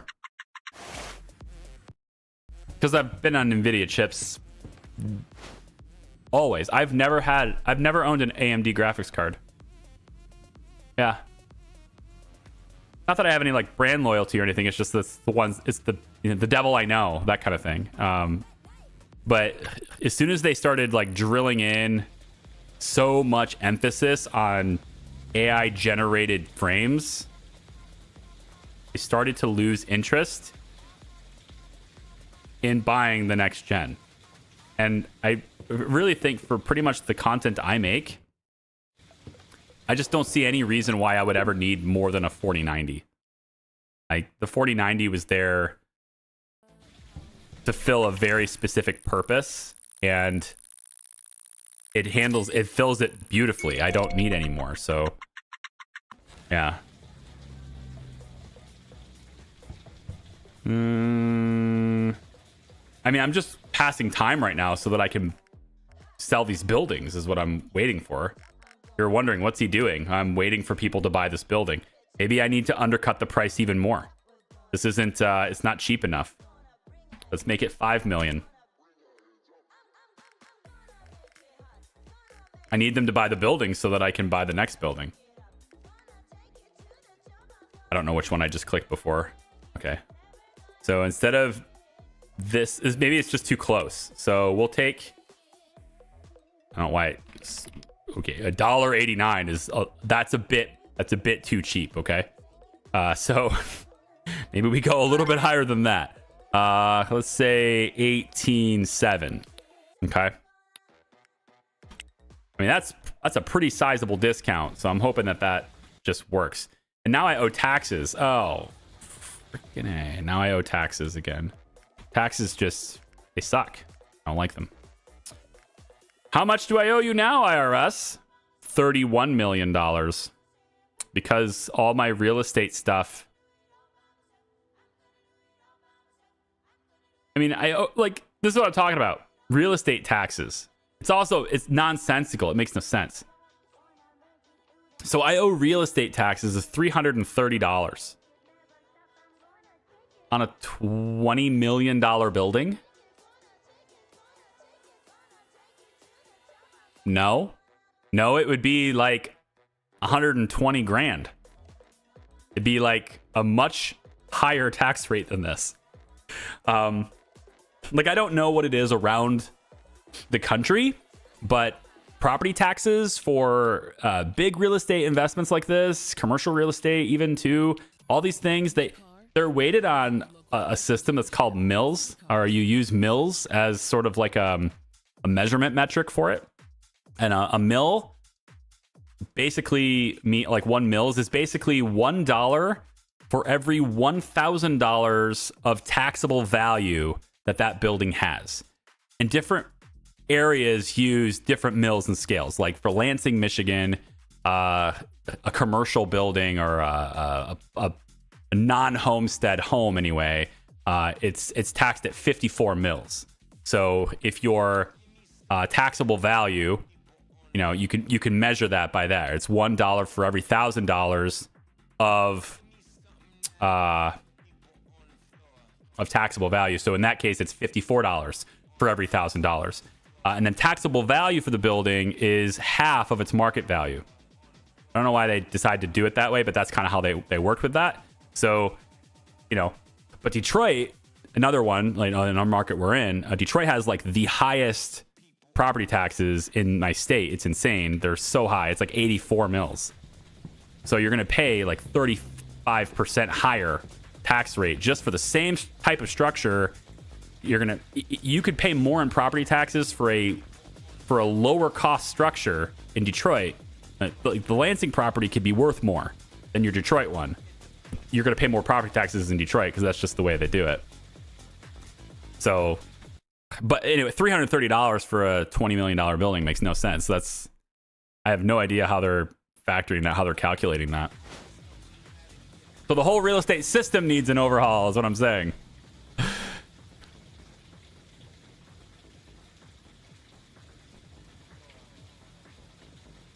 Response to buying buildings, you wouldn't be able to kick out your competitor unless it was the end of their contract.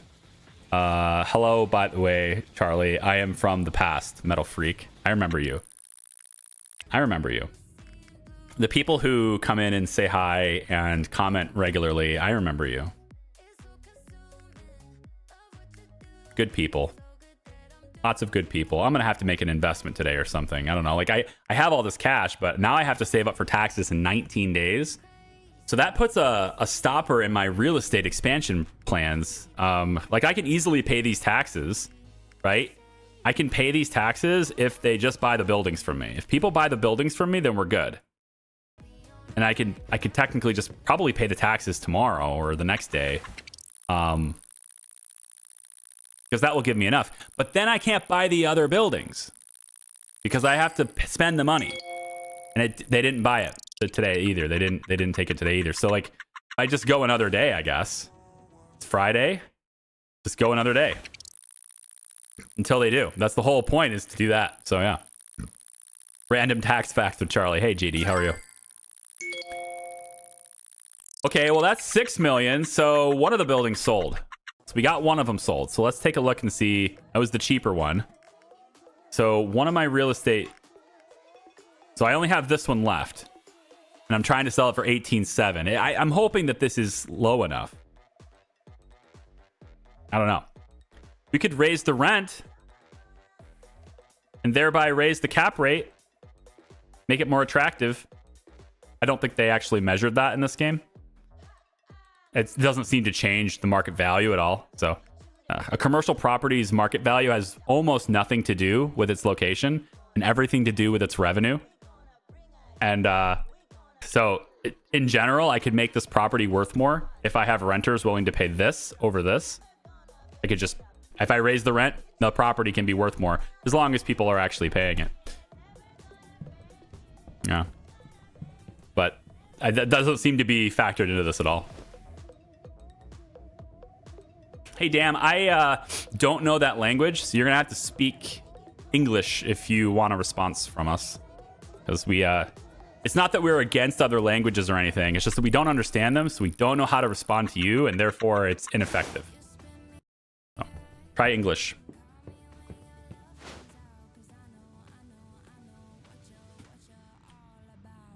Kuda is a grift? For what? Hold on. Kuda is an absolute marvel for me. Kuda has, for years, been just like, you don't have Kuda, you don't want it. It's got to have, Kuda's been a requirement for my industry.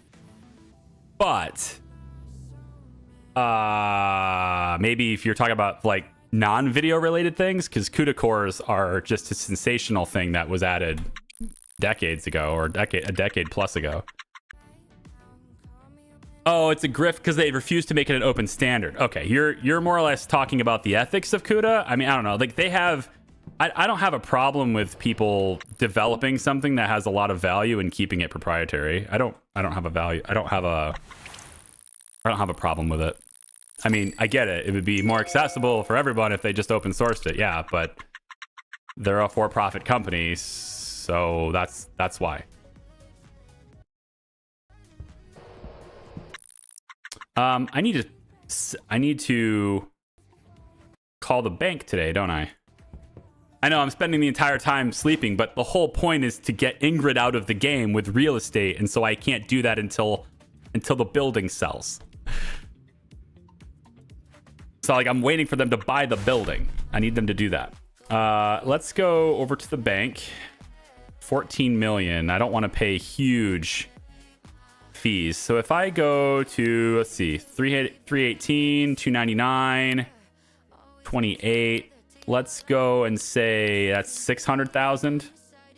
2.4, 2.67, so 2.8. So keep 3 million in the bank, basically. Just to give us some cushion, keep 3 million. I can do that. Okay. So let's go call Van Tander, make the investment, say we want to put,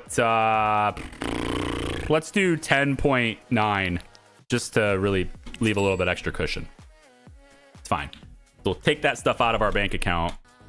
Oh, actually, my luck that the building would sell tonight. That would be my luck.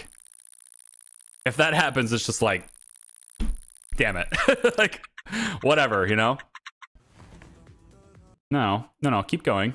I do want to see what it is before the taxes pay, though. And the building did sell. Okay, well.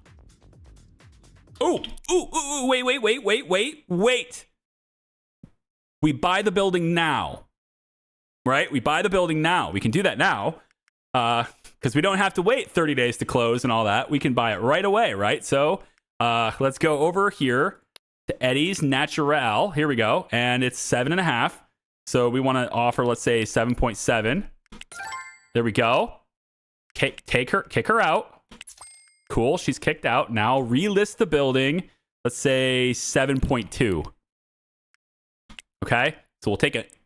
We willingly take a loss on the building to roll it over. Okay, so we have 15 million left. Let's go back over. Find Ingrid's next store. And this is an $8 million building. We'll go 8.2, see if she takes it. She does. Kick her out.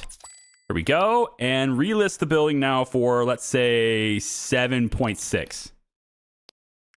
Okay. We have 7.5 million left. Can we do this to her again? We need to make sure we keep about 3 million in the bank account, though. So how about this building? Okay, we can't afford that one. Let's see what the other one is. This one is Well-Red building. So the Well-Red building, we want Citrus Glow. This one's 12. Okay, so we can't buy any more. But That's okay. Well, maybe we can. Maybe we can. We can buy one more. Because all we have to do is pull our investment out, right? We have $10.9 million in the investment account. So we pull that out. That would do it. Yeah, we could do that. We could do that. So let's say this building is fine. We'll take the well-read building. So we'll order the payout, bring that in. It's 18.4. Ooh, we got to be careful there. I'm going to pay more. I probably should have waited. Probably should have waited until after the delivery tick over here, but it's fine. We'll make it work. So this one is 12.6. That's a better one to buy right now. So let's say we buy this for 12.7. See if she takes it. Nope. How about 12.8? She will take that, kick her out, and relist the building now for, let's say, 12.1. Okay. So with 5.6 million left in the bank, we take our deliveries for the day, right? Deliveries happen, and we're left with 2 million left. So we kicked her out of 3 buildings, and now we just need to sell those. That's great. I like it. We can take out our investments. I just did, yeah. Generally seems to ignore most Twitch chat messages. I've been responding to you and talking to you all day. I bet YouTube VOD viewers are just annoyed to the point where they've left already because of our conversations. You know? Your fan from Lebanon. Hi, Kingsman. Like, most of the messages I've been talking to have been Twitch messages. To be fair, most of the messages left in chat have been Twitch messages. But yeah. Everything is pretty good. RMGesus saves. How are you? Oh. Hello, Wasser. How are you? Don't know a lot of commercial spaces in New York City. I don't know much about anything about commercial spaces in NYC, but prefer to not have any renter over lowering rent, because the lower rent would lower the valuation and then lead to people being taken away. I have no idea how that works, Economist. I don't have any experience with real estate in New York or commercial real estate in general. I don't have any experience with commercial real estate in general. I have a good idea of how it works in terms of acquisitions and valuations, but strategies people use to position it, I'm ignorant on that. We haven't yet gotten into... Sold the building. Sold it. We haven't actually gotten into, buying commercial real estate ourselves. I was very close to purchasing a plot of land. I was looking to buy land to develop it, but commercial real estate right now is kind of in a really tough spot. It's moving very slow. So if I buy it and I don't develop it right away, or I start to develop it, if I want to sell it later after I've improved its value, it's hard to sell commercial real estate right now. Residential is much easier to move because its valuation on residential is pretty much just comparables to other real estate. So like it's comparable to, everybody needs a place to live. Everybody needs a place to... We have a housing shortage. We don't really have a commercial real estate shortage. So it's harder to justify it. But I do know of a plot near my hometown where I grew up as a kid that I believe is priced undervalued. I believe it's definitely undervalued. And I almost bought it, and I still may. It's still sitting there, undervalued. That's what I'm saying. It's undervalued and nobody's buying it. So it's like, I could maybe I'll lowball my offer and get it and then just sit on it, but I don't know yet. Ingrid's down here with one business left. That's it. One. We have the money to take it, so let's do it. $9 million. We'll say 9.8. Take over. It's gone. Relist it for sale. 9.3. It's not low enough. 9.2. I want to move it fast. 9.2. So we'll sell it for 9.2. Okay. We have eliminated Ingrid. She gone. And she also doesn't own any real estate property anymore either. It just eliminates her from that too. I don't know why, but it just does. Now we'll probably get a phone call from her saying, you know, that she's mad and it's like, oh, you, whatever, blah, blah, blah. So let's see if she talks to us. I might need to wait a day. I think I need to wait a day. We'll see if she talks to us. Let's go 12:23 a.m. She'll probably call us and, you know, tell us that we suck. She's going back to Germany, you know, that kind of thing. All right. Ugh, you're so annoying. You're really never gonna give up, are you? Well, I'm calling to say that Garment District is yours, so congratulations, I guess. You know what? I don't even care. My business in New York has always just been secondary for me. My empire remains in Berlin, and I hope I will never have to see you again. Auf Wiedersehen. Für immer. All done. She doesn't even care. Sure, she doesn't. Cool. All right, that takes care of that. So we've eliminated Ingrid from the game. So now she's gone for good. The other ones, they can come back and do things like she's the only one defeated now because the other ones have come back, and that's okay. But yeah, we have this. Now what we can do, if I wanted to save a little bit of money, which I don't really care all that much, but if I wanted to save a little bit of money, I can go into the Garment District and all these buildings that I'm renting and not using, I can just stop renting them. Saves me a little bit of cost. I know Ingrid isn't going to go and rent them again. I know she can't take them. But it's not a lot of rent. Like this building is what? It's costing me what is even the rent here? I don't even know. It doesn't list it. It's rented by me, but it doesn't tell me what I'm paying for it. So that's interesting. Maybe it's like all of these buildings, it doesn't tell me what I'm renting them for.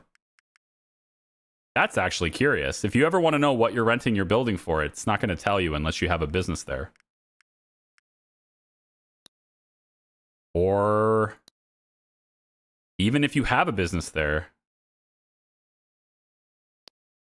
The only place it tells you is probably Econoview. Right? Is this the only place it tells you? Yeah, this is it. So like, it's not that much money, and for most of these places, just not that big of a deal. $37 a day, $97 a day. It all adds up to a lot, but to keep my competitors out of it, I could just keep the building and keep renting it. It's not that big of a deal. As a streamer, Twitch leaves more messages than YouTube chat. YouTube has a longer delay than Twitch. Yeah, I have... there's probably only a couple seconds difference between Twitch and YouTube today. Not that big of a difference today, I don't think. I have a pretty synchronized, well, encoding and everything, but it's probably the difference between, you know, you guys being 3 seconds behind me and 6 seconds behind me. Not a huge difference today. When I do 4K on YouTube, then it's, you know, 15, 20 seconds. It's a little bit bigger. But yeah, it's just kind of depends on how everything's encoded. My send to YouTube is AV1. I don't know if that affects it over HEVC, but yeah. So now that we've eliminated her, we just need to do two things now. We need to get our money back for the real estate that we've bought. So the only thing we have left, we have 3 pieces of real estate left that need to sell. And we have a lot of money coming in from that. They're undervalued to market, so I have to hope that they buy them. And then once we do that, then we pay our taxes, and then we talk about expanding even further. We can also, of course, just absorb other businesses now. We won't be able to do anything with Zhao because he's a rival as well. But we could mess with Moreau. We could mess with Johnson. We haven't done anything with Jessica here. So we could go in and say Evil Genius, for example. This is her best business. We could just buy it. It's an electronics store. We just can't provide it with electronics. We need the factories first. You know, or I buy the building, kick her out, and then sell the building, and I think that's actually interesting. You know, come to think of it, I actually think the buy the building, sell it back idea is just better in every way. If you can afford it, you just do this instead. Because think about it this way. Well, no, hang on. I think maybe you have to do it without pausing. If you buy the business, you need to disband the business immediately. Because otherwise, she'll then become a rival, right? You have more businesses, you become a rival, then you'd have to disband it, and then she won't be a rival. So as long as you can keep it just 2 businesses in her district, you can eliminate her without actually entering her market. That's probably better than the business idea. But I was thinking, because of the business idea, you're buying real estate and kicking her out. You're not actually competing with her. So because you're not competing, then she wouldn't be mad and she wouldn't become a rival. You're just kicking her out of buildings. The AI is not going to interpret that as hostile, I don't believe. So that's one way to do it, I guess. But the other way is just to buy the business and then disband it immediately. But this costs you more. This does cost you more, right? You buy 3.8 million and then you get rid of it. You didn't make any money back from that. It's way more expensive to do it this way. To where with this, I buy this building for... She's not a rival, so she's not going to charge me all that much higher than market value. But, you know, if I buy this building from her for like 21.5 and sell the building for 21 even, I lose $500,000 instead of 3.8 million. So that, I mean, yeah, once you have a lot of money, I think that's where buying the real estate matters. You can just buy the building, kick them out, move on. Yeah, that's where that goes. As long as you sell the building for a loss less than it would cost you to buy her out. Exactly. Yeah. That's where the real value of it is, I guess. Does she have any Q1 warehouses that she lost now? I don't think there are any more Q1 warehouses in the game. I haven't found another one, regardless of whether it's available as a rent or not. I haven't found another Q1. Maybe somebody who plays this can, you know, if you can tell me, you know, if you know a Q1, I'm all ears. But I haven't found a single Q1 other than the one I'm already renting. I think it's the only one in the whole game is right here. I don't think there's another one available. There's this. Oh, there's... I just clicked it. Okay, never mind. Here's a Q1. Okay, so there's another Q1 here. Cool. Joe Serta owns this one. We can buy it for 10.5. Okay. And then sell it. Okay. We'll do that then. I don't like this layout though. I don't know if I like the Q1 layout because it's so labor intensive.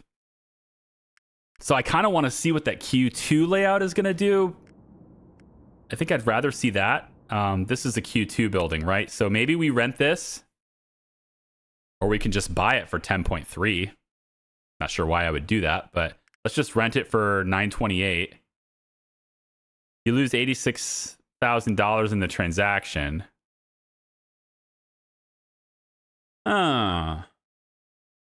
Interesting. Now, I know this is not worth your time. But if you're going to use this factory forever, then you can consider the $86,000 initial payment to be a permanent cost that you're never going to see again, right? This is just the deposit that gets returned to you when you exit the building. But if you're never going to exit the building, then it doesn't matter. If I buy the building for 10.385 or whatever, if I send an offer for a lower than the market value, the city of New York sells this building to me. All right, let's try this. I don't know if this is a good idea at all.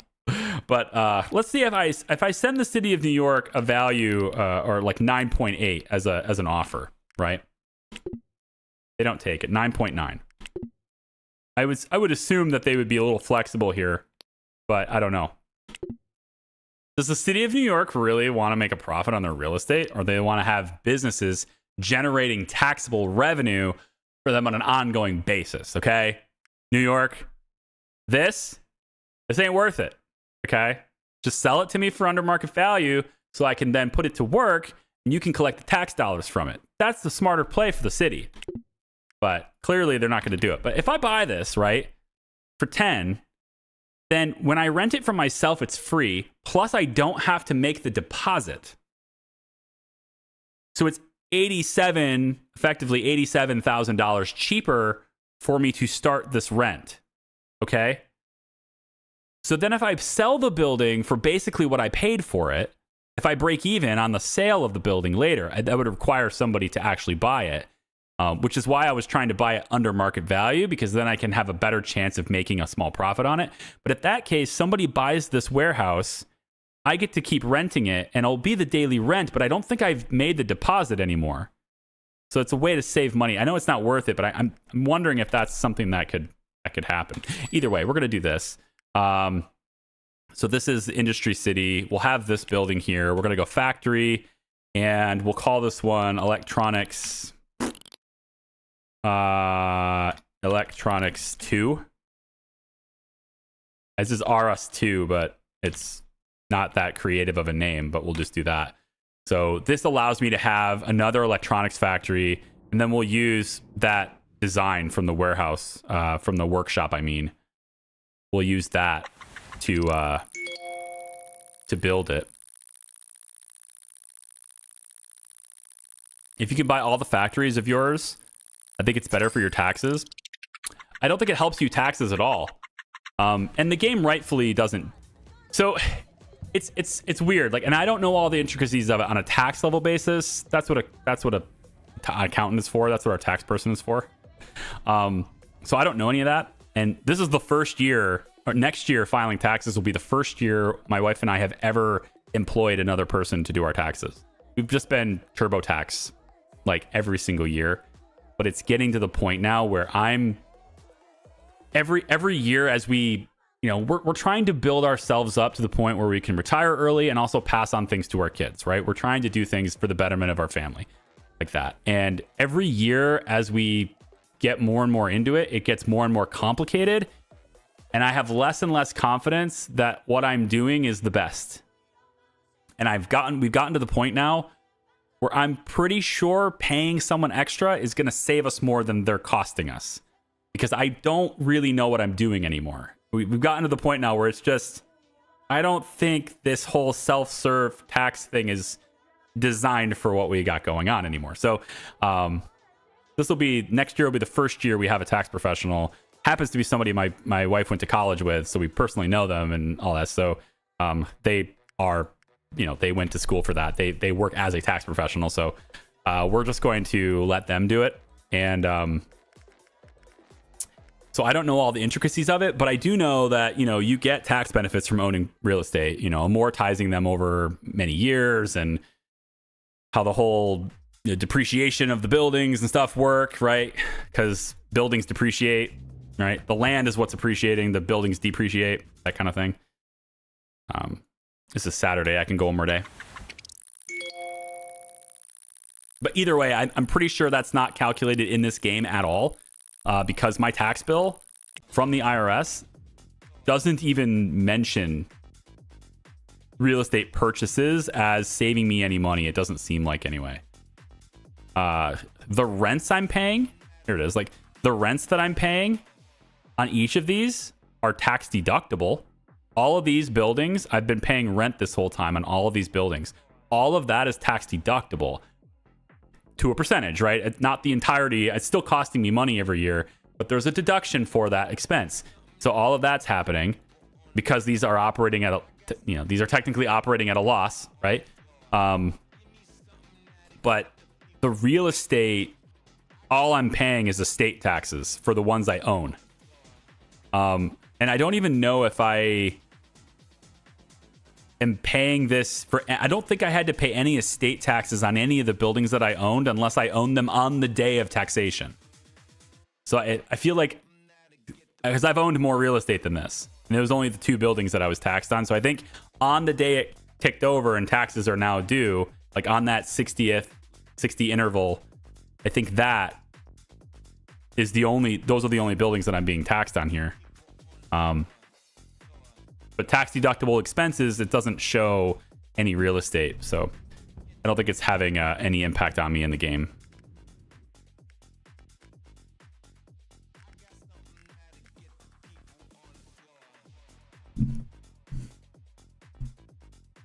Hold still there, microphone. I have to buy another one of these. Sounds a little bit gross. I mean, it makes sense though, right? So this pop filter on my mic is metal, right? It goes with this microphone. It's a metal one. It's nice. I put it right in front. It's a tiny little thing. It does an excellent job. But as you speak, right, you know, you get little tiny particles of, you know, spit, things pop out of your mouth, right? Every time you speak. So that gets on the outside ring of this metal. And you can't see it because you're seeing the side I don't spit on. But it's pretty rusted all around here. There's quite a bit of rust going on. So I need to get another one. But I don't know if it's gross. It's understandable. It's a metal ring, so therefore I wish they would have used plastic on the outside on this side. That would have been a better design choice. Then I wouldn't have needed it. But maybe that was their plan, you know, to think, oh, that looks bad. He'll buy another one. He'll pay another $70 for a pop filter if we just make it to where it starts to look bad over time. Then renting is helping your taxes be lower. Yeah, I would think anyway. It doesn't seem to do this either, but I think it's because it was only the initial 2 buildings. I think. I don't remember if I had sold real estate before the taxes hit. So I think it was only the initial 2 buildings that I originally bought. But it should matter that I sold the buildings for less than I bought them for. That should have been a tax deduction because I sold them as a loss. And that tax deduction would offset the difference in price. So I ended up spending even less to kick her out because I would be getting a tax savings for having done so at a loss. To where buying her business for $3.8 million and then closing it right away would give me no tax benefit at all. I would just spend $3.8 million and I would get nothing back from that from a tax savings perspective. So I would hope anyway that real estate losses would count as tax deductible losses. So it's even better to buy real estate and kick them out, you know, if that makes sense. Charlie has a very moist breath. Oh my gosh. That's a horrible visualization. Don't do that. Moist breath. Ugh. Let's go ahead and put some stuff in our bank account here. So investments. What do we need to avoid the big thing here? 455, 306. Let's say 800,000. So I'm gonna have 27. So $3 million. So let's say by the end of the day, it'll probably be 3.2. Roll it over, it'll be 3.3. So keep about 3.5 just to be safe in the account. Okay, so we'll keep about 3.5 in the account then. So new investment, and let's do 9,700 or 9.7. Okay, that should be good. Well, then it's gonna tick over though. So we have to know that we're gonna make about $1.5 million too. So why don't we put in another 1.2 because we know we're gonna make that in a day anyway. Yeah. Okay. Good. Now we'll go ahead and get that done.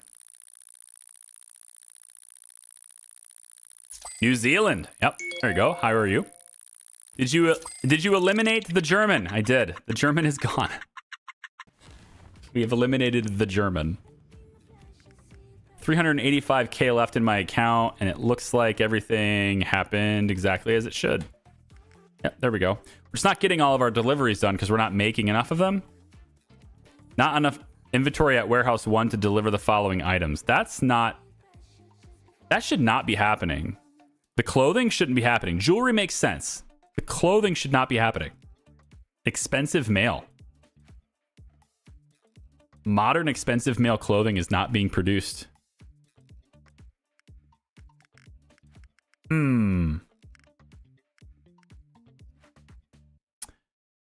Modern expensive male. I mean, I have 10,000 in stock in this.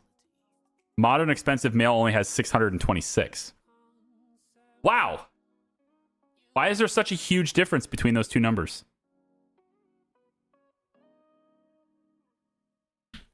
I think it's time to pay a visit to our factory and find out why.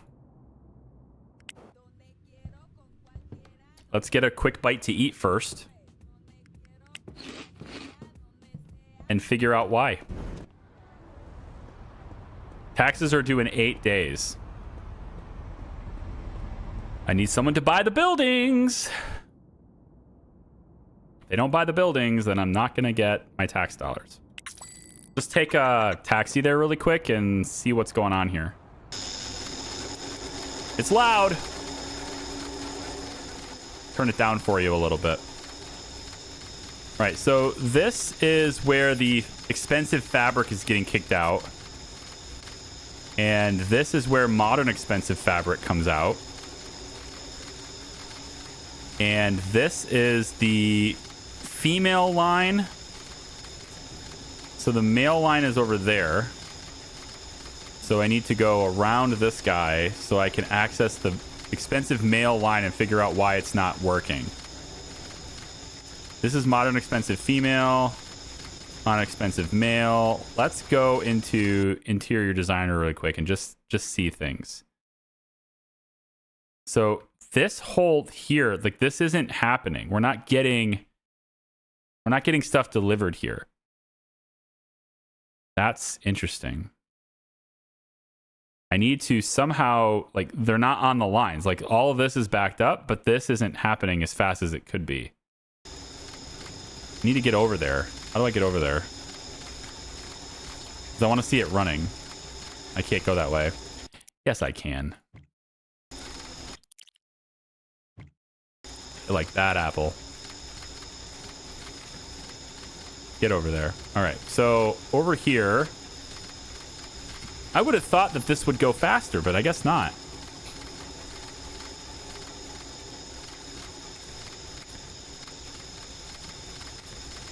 Okay. I think I see what's happening here.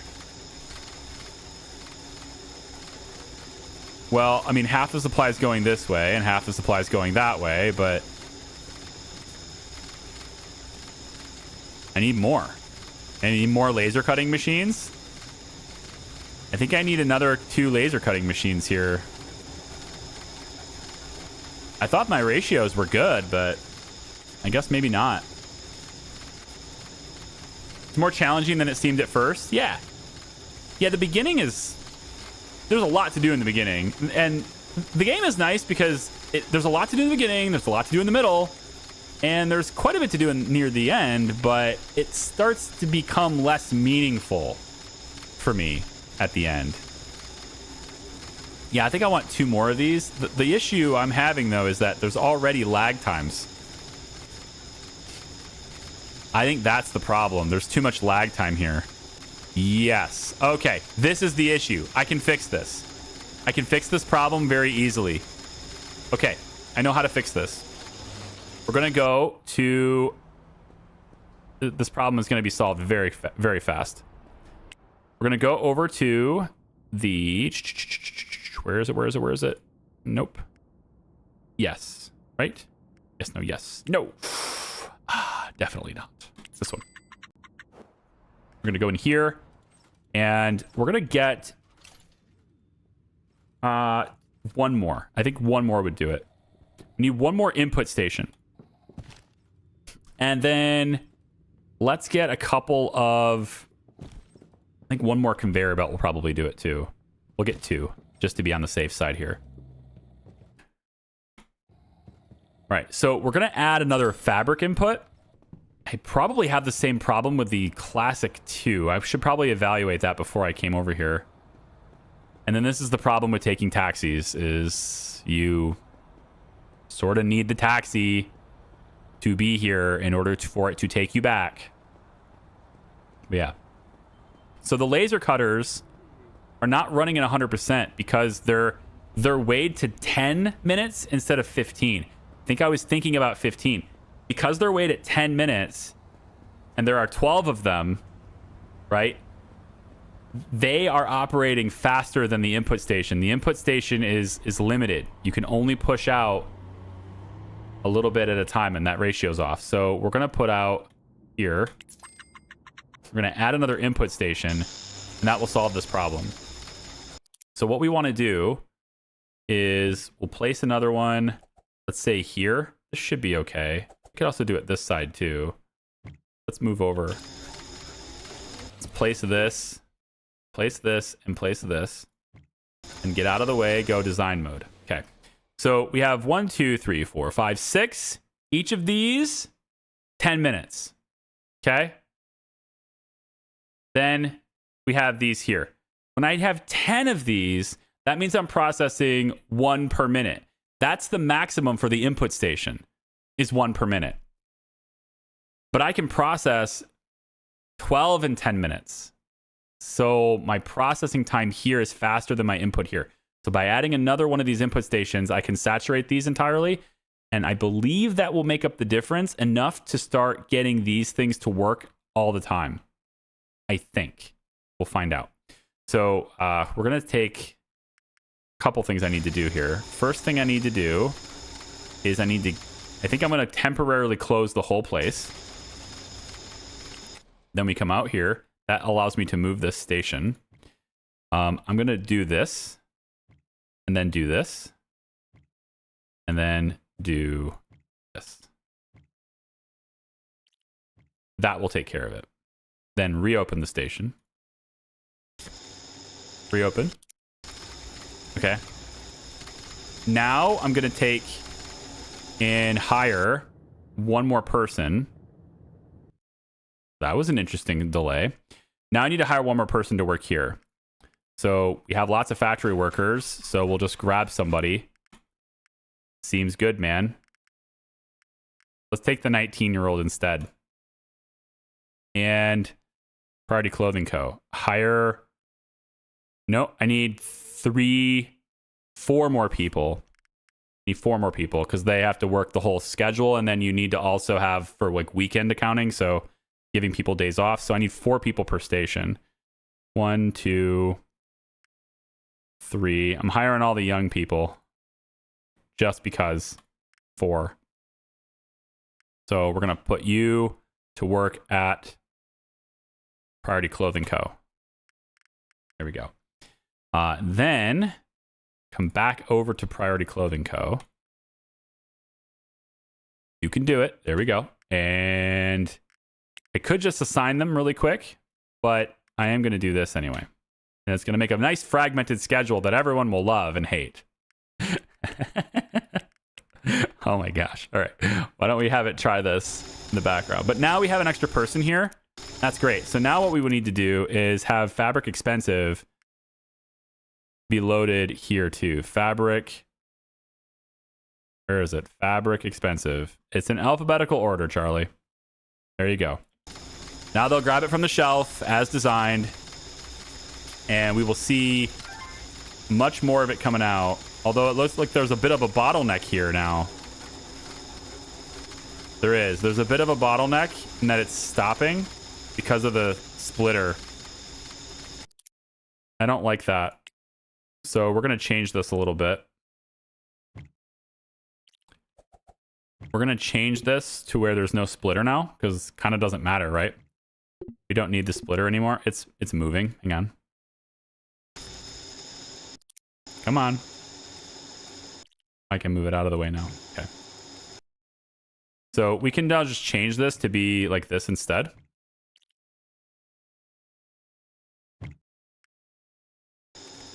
And then reopen the store.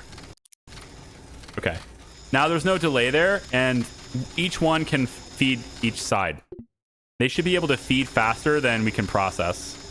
So these should always be delayed now on both sides. And then we'll just grab this.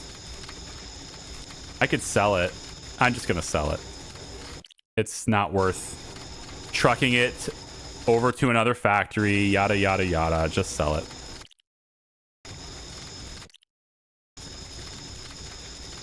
Okay. So that fixes the problem.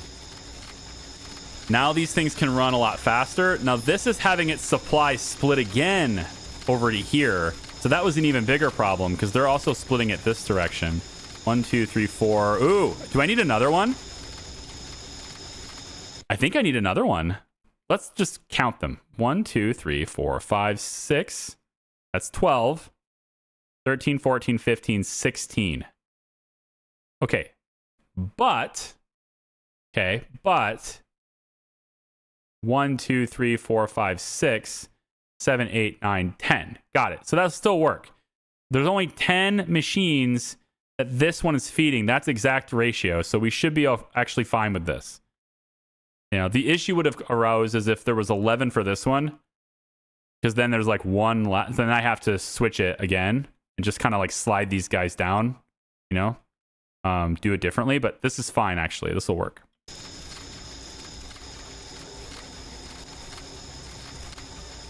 The Steam machine can also be a PC, as I gather.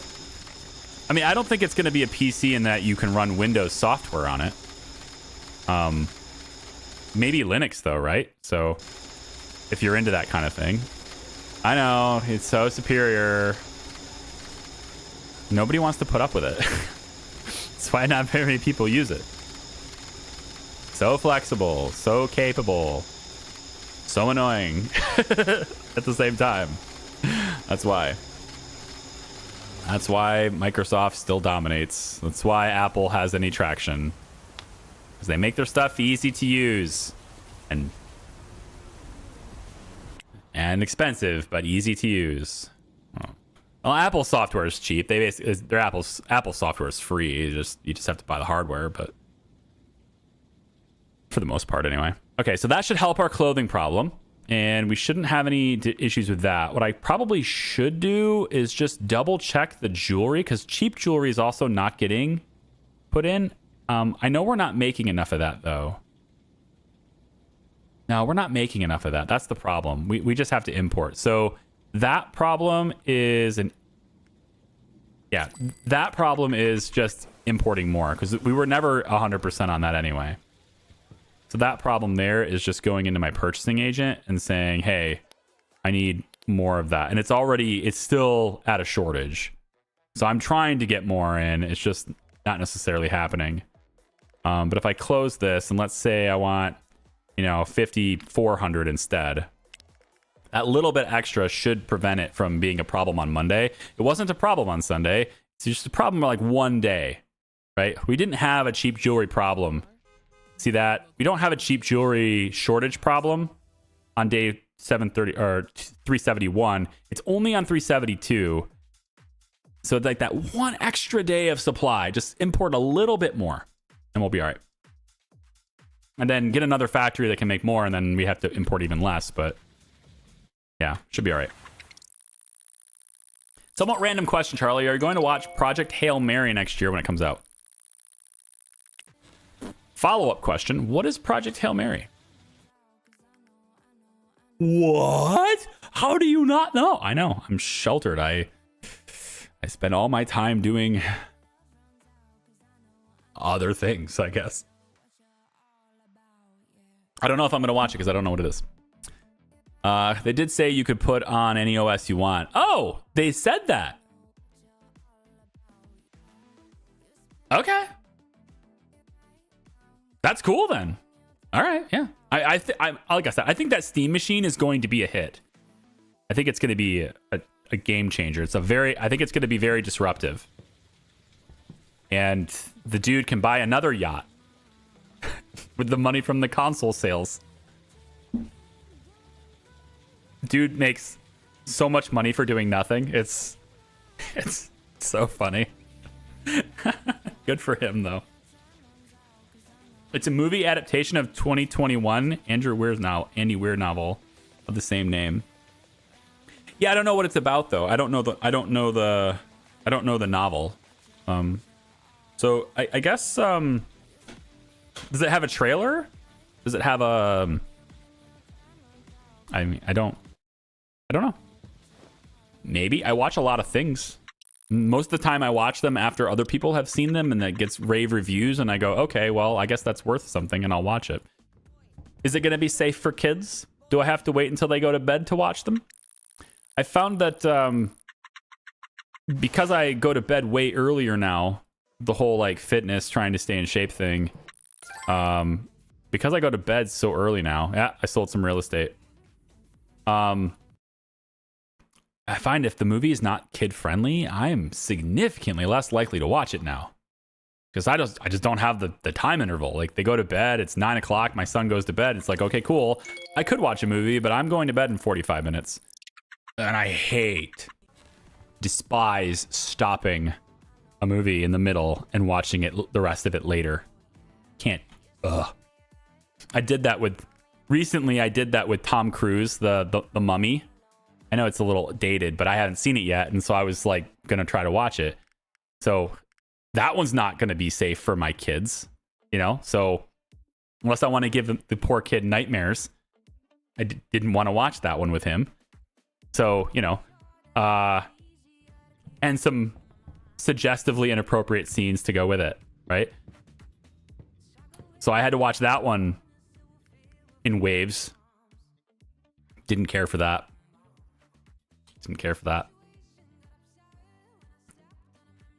Can you give us any update on what the devs are doing to factories? I can't tell you specifics, no.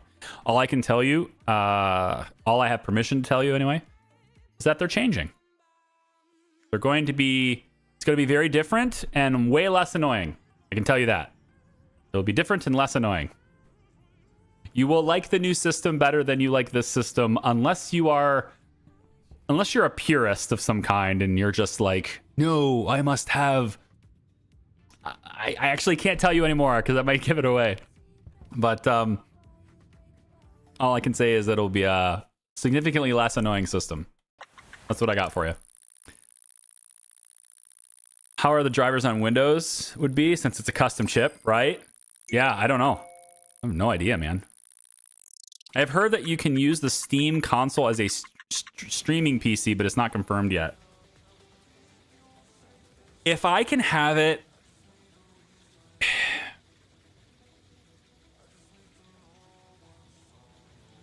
Here's my issue with that. And not that I have a problem with them doing that. That's fine. As a usability for me, though, my single PC setup, this 4090 with its custom... or with its, you know, exclusive video processing that's already in it, right? The NVNC chip that's in it, that's fully capable of multiple streams at a time. It's encoding 4 different video files right now in real time and sending them to multiple places. And it's having no problem doing that at 4K. I don't know why I would need a separate streaming PC. A separate streaming PC is a very...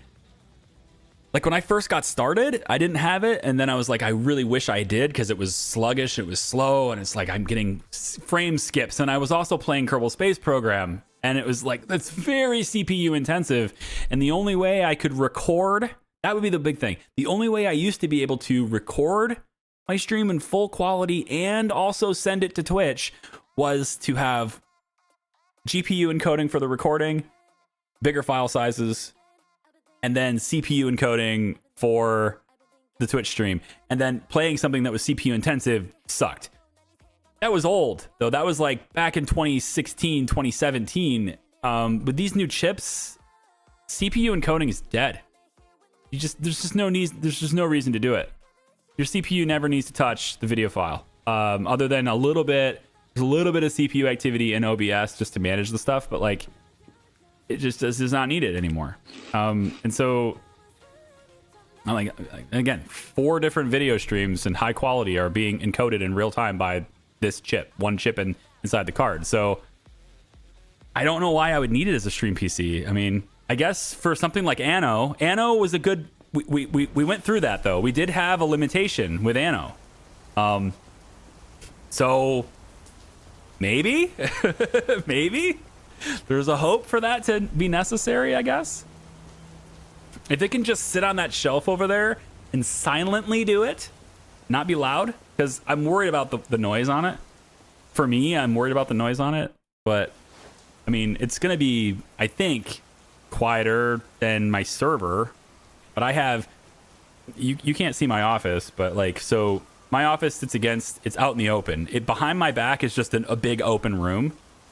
And then off to the left, well, I mean, I showed you guys at the beginning of the stream, right? I showed you the room over here. Right, so over to the left, you got the wall. And then if you could see back there, that's not a corner. of the room. Like it doesn't like the wall here and the wall there doesn't come to a corner. It actually comes over and then goes back a bit and then comes through. So there's a nook over there. That nook doesn't have a door or anything. I kind of wish it did, but I mean, maybe I'd put a door there. That actually probably would help more acoustic, wouldn't it? But because there's a wall that goes back, I can put acoustic dampening on that wall that's behind everything, so that all the noise my PC makes, all the noise my server makes, and all that stuff that's down here and connected, none of that stuff is affecting the microphone. None of that stuff is affecting the microphone, which I think is pretty cool, you know?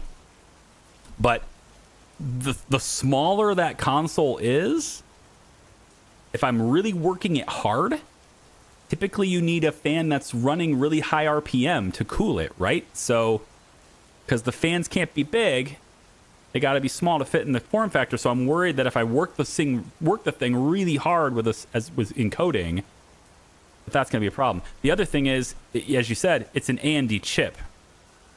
So I'm not going to have NVNC. And as far as I'm aware, that is still king for video encoding quality. As far as I'm aware, NVIDIA is still... AMD is not competition for that. But I might be wrong. I haven't been paying attention. So anything that's developed in the last probably 3 years, I'm completely ignorant to it. So maybe they've caught up, but it never used to be that way. It used to be that you want quality, you get NVIDIA. That's just the way it is. And it was sucky. That's why they were expensive, but it's probably changed by now. So maybe I'm willing to give it a shot. If it's cheap enough for me to get a shot, it'd be cool. And maybe if I can find somebody that's local, that has it, that ends up buying it, I can say, hey, I invite you to my home. Let's hook it up and try it. And we can try to use it as a seat so I can see what it's like. And if it's cool, then yeah, I'll just buy it. It's cool. I'll just get it. Because if it helps me do my content better, then I'm going to buy it. That's how it works. Am I going to have to go? I'm really worried about taxes here. The $31 million sucks. I need to sell this building. Can I have buildings sell, please? Let's cancel this sale. We're going to go down to 7.5. Lower this price even more. And, oops, that's not the right thing. Where is real estate? Real estate. I feel like I just did this one, didn't I? Sure did. 4 5th Avenue. 4 5th, right there. So this one, let's lower the price again. I'll put it down to 9. It's got to sell by 9. It's so much under market value right now. Got to sell. I'm just worried about taxes because how am I going to get $31 million? Got to sell the buildings.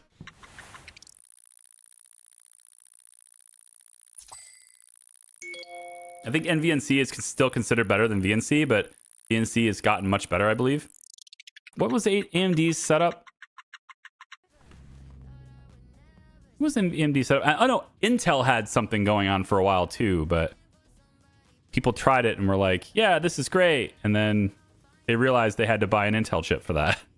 And then they're just like, oh, it's great at that very specific thing, but you still need the other chip for everything else. And oops, I guess maybe we didn't think about that. Intel's big snitch is their AV1 encoder, right? Which my chip does super well anyway. Yeah. We're doing a normal Friday live. Yeah, we're live tomorrow too. In fact, if you stick around for this stream until the end, we got about an hour and a half left. If you're here at the end, your browser will automatically redirect you to tomorrow's stream. So you can look at it and hit save and hit the like button and all that stuff directly on tomorrow's stream too. It'll redirect you there. Yeah.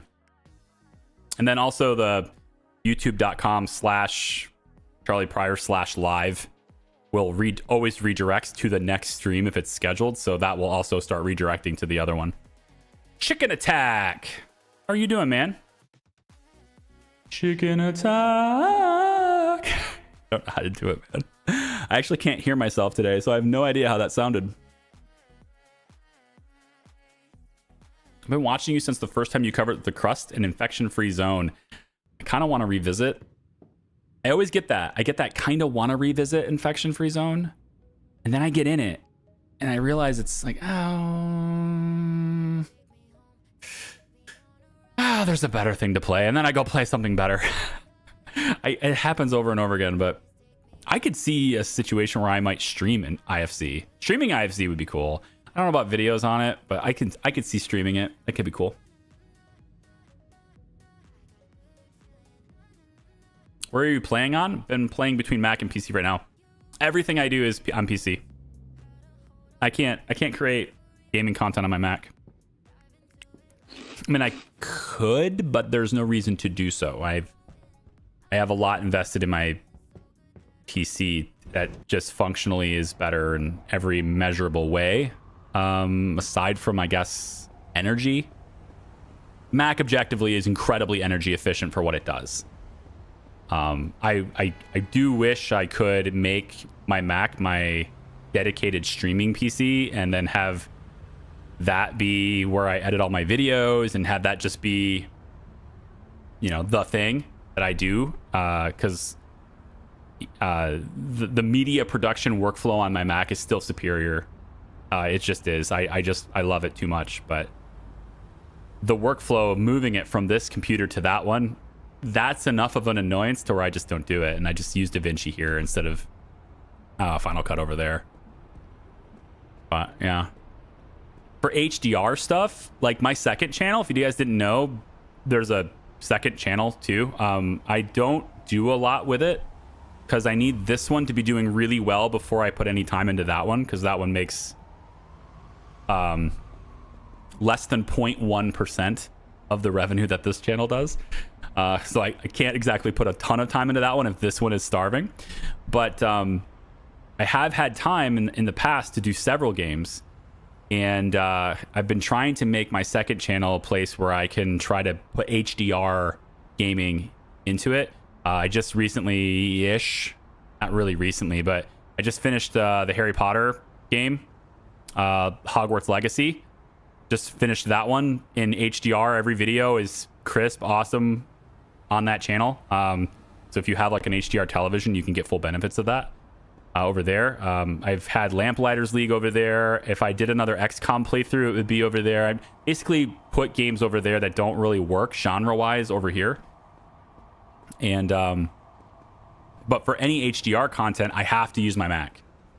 I have to, because DaVinci has got this really stupid thing. Probably because Blackmagic Design wants to sell their $900 unit or whatever it is. It's like hundreds of dollars. It makes no sense. My monitor is an HDR monitor, but DaVinci will not display HDR content on this HDR monitor. You have to route it. You have to route it into Blackmagic Design's specific device, and then route that device into an HDR monitor. So I can record the footage here on my HDR monitor. I can import it in DaVinci. DaVinci will see it, recognize it, and play it in the timeline, but it won't display what it looks like. In order to see the HDR content, I can even export in HDR on this. Everything can work. I just can't see what it looks like unless I route it into this like $600 piece of hardware. It's really stupid. They just want to sell hardware for absolutely no reason. So, for that, I use my Mac. I just export all the footage. It goes to my laptop. I take 2 seconds. The Mac recognizes it, displays it properly, does all the encoding completely fine, and it just works. And it does so silently by using basically no power, and it renders the files faster than my $5,000 PC does. It's just, this M chip, the M series chips are just a freaking marvel of engineering. Nobody comes close to it. It's just so good. For a video producer, the M4 chip is just, there's just nothing better. Just use it. Just have it. Just enjoy it. Just love it.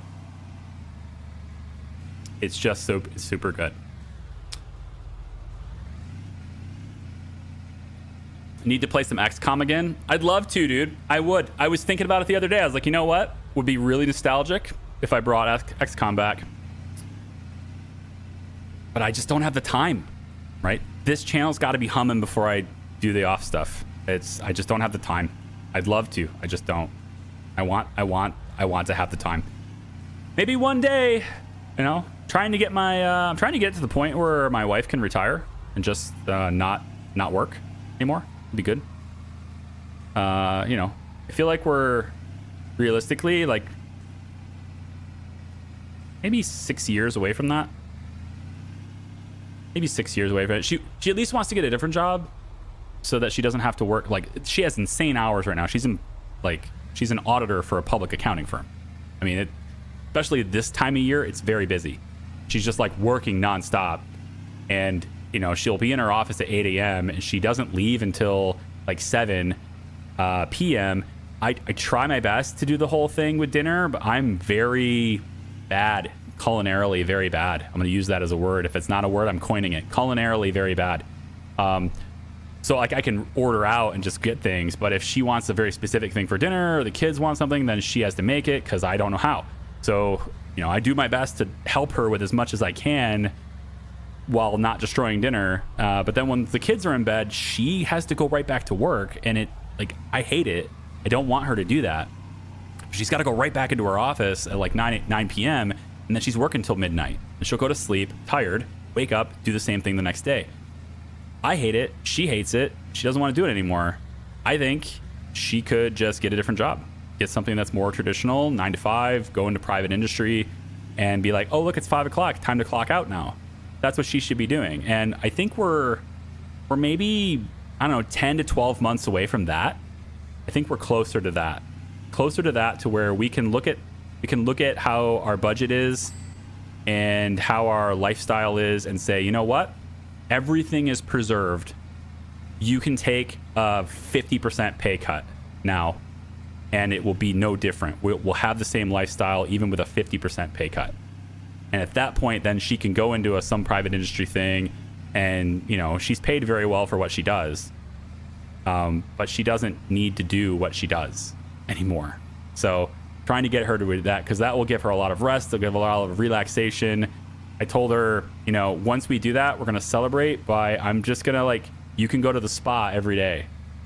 She's like, I'm like, imagine you can go to the spa every day, babe. She's like, oh, that sounds great. Like, it doesn't it? Yeah. So just go to the spa every day. You could do that. You could go to yoga every day if you want to.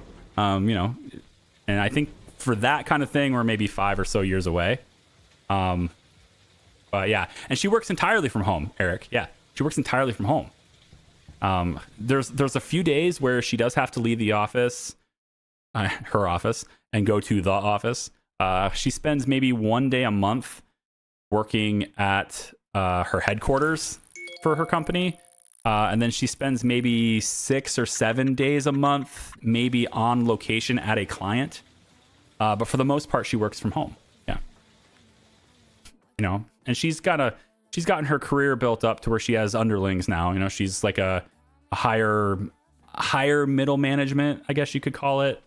You know, she has people that she's managing for multiple projects under her, that kind of thing. But it still gets very busy. And it's still something that takes an enormous amount of her time all the time. She's realistically working, 70 hours plus a week, even though she's working from home. We both hate it because she's tired all the time, you know? Nobody likes to be tired all the time. So, yeah. Start doing more cooking at home. We'll make chili tomorrow. If I had more free time, I maybe would learn how to cook, but I'm one of those people who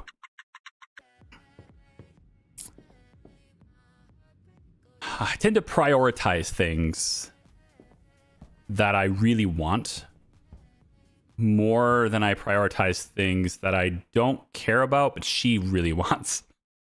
I think everybody does that. Like, she would love it if I would cook, if I knew how to cook. She'd love it. I mean, what woman wouldn't? You know, it's a big marketing thing, guys. If you're having a hard time finding a date, learn how to cook. Women love if you know how to cook. I guess I just had other skill sets that were attractive. I didn't have that. I never had to bother with that growing up. And yeah. It's not great, but that's the way it worked. 2 days for the IRS. Okay. We have 2 days for the IRS. Let's evaluate this. First off, we need to put more money in the investment account because I don't want to pay the enormous amount of money that I'm still going to have to pay for this import. If this real estate doesn't sell, I'm going to miss my tax deadline again. And then they give me that 10-day extension anyway, so who cares? Why am I worried about this? There's a 10-day extension. Forget it. Ah, don't do this. Ah. That was very close. Let's leave that much. That should be good. Okay. Now you have my permission to buy all those imports. Sorry if you missed it. Sorry if you mentioned it. I'm a bit late to the party. What industry does she work in? She is an auditor for a public accounting company. Or rather, she's a manager. She's a manager for the auditing department of a public accounting company. There you go. Specifically, the IT audit of it. So not the financial side, the technology side of it. She's constantly talking about controls and access levels and lots of other jargon that I am less familiar with. So yeah. IT audits are a nightmare. That's her world. 75 plus 70-ish hours a week. You know? And then still trying to have time with family and everything. Yeah, just exhausted. So I'm hoping that we're, you know, like I said, I've been working on it, and I think we're maybe... I think realistically, yeah, we're less than a year away from her being able to do that. I would hope that we're less than a year. I think 2026 is the year she will hand in her 2 weeks. And then the company will probably let her go right away because why 2 weeks? Right, that whole thing that happens. But she has a very secure job. I know there's a lot of jobs that are being replaced and all these things here. She has a very secure job. Her job's not at risk. Like, at least in the next 24 months ish. Her job is not at risk of like being lost by layoffs or AI or anything like that. I imagine many of her underlings, maybe AI is encroaching on what they do. But from a management position, I don't think for what she does, I don't think she's at risk of it yet, but she'll be able to, I think, transition to a more private industry thing at a different company, doing something else that she likes, something that doesn't take as many hours. Hopefully within the next year. Yeah. Need to get that YouTube money. This year was okay with that. I actually made more money this year on YouTube than I've made in any previous year, which is sort of the point. If you're growing your channel, you should be progressively doing better and better every year. But it's just like any other year. There's major ups and downs. There's certain times where my channel is just booming, you know, like I'm talking like in the summer, like the car dealer simulator, all those games I was playing during that era were great. Were fantastic. If I was smart, I would have kept that going. You know, I have Gas Station Simulator now. Everyone was recommending it back then. I could just start that up and I'm pretty confident it would do well. But I'm taking a hit on content right now, which drives it way down. Right. So like it's hard. Like if for this job, it's so unstable and inconsistent that like if I miss a couple days, if I want to take a day off and I miss a couple days and I don't have content in backlog to release to you, and I have like 2 days where I don't release anything, my income can go down 40-50% because of that. Like it's an enormous drop. It takes a long time to build it back up and it very fast to drop. So that's the way this industry is. And so knowing that as a responsible adult with a family and everything, I have many avenues. I'm very diversified, my income streams. Admittedly, if my YouTube channel got banned or something and like we stopped doing this, I think probably half my income would go away. Yeah, about half my income would drop, and that would suck. But it's only half, right? And what I'm working on right now, or what we're working on right now, is to make that half become more like a quarter. And if I can do that, then I will feel a lot less stress about these type of things. That's why I like members, like you guys with your hats next to your name, Twitch subs, you guys, the super chats and all those types of things. That's why those things are so valuable, so meaningful, because they provide stability in an otherwise very unstable, set of income. But in order to make that justified, and in order to make that value stick for all of you, I kind of have to do the job. I have to actually keep kicking it out. So, yeah. Okay. Now, I think the IRS is mad, right? We have 0 days now. Yeah. But we just sold the real estate, so we're good. The real estate actually worked. It happened on the day I needed it to happen. So, perfect. So, what we need to do now is go into here, order the payout, done. Now, Kaz with his 100 bits. Thank you, man. Appreciate you. Much love. Now what we got to do, right, is we can go pay the taxes, which is annoying, but we can do it. So we did manage to sell that real estate in time. $35 million in our account. We can now go over to the IRS and give the government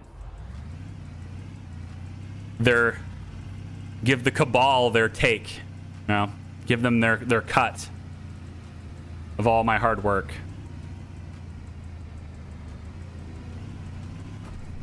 At least the roads aren't bumpy. They must be doing... I want to see seasons. Anyone else want to see seasons? This is New York, all right? Winter happens here. I want to see snow. Slippery roads. Because I'm a masochist. I want to see slippery, icy roads. All right? Let's go. Seasons. You gave us rain. Rain's cool. I like that. Diverse weather conditions. Day-night cycle. Okay. It's time for snow. All right? It just is. Car Dealer Simulator was that's what got me looking at you. I heard it came with the new content like the underground garage in the game. Sadly, you can't enter but store your cars. Now, you can't enter the underground garage. I know about it. I've been looking at it. I'm kind of waiting for them to add what I would consider, and of course, just one guy's opinion.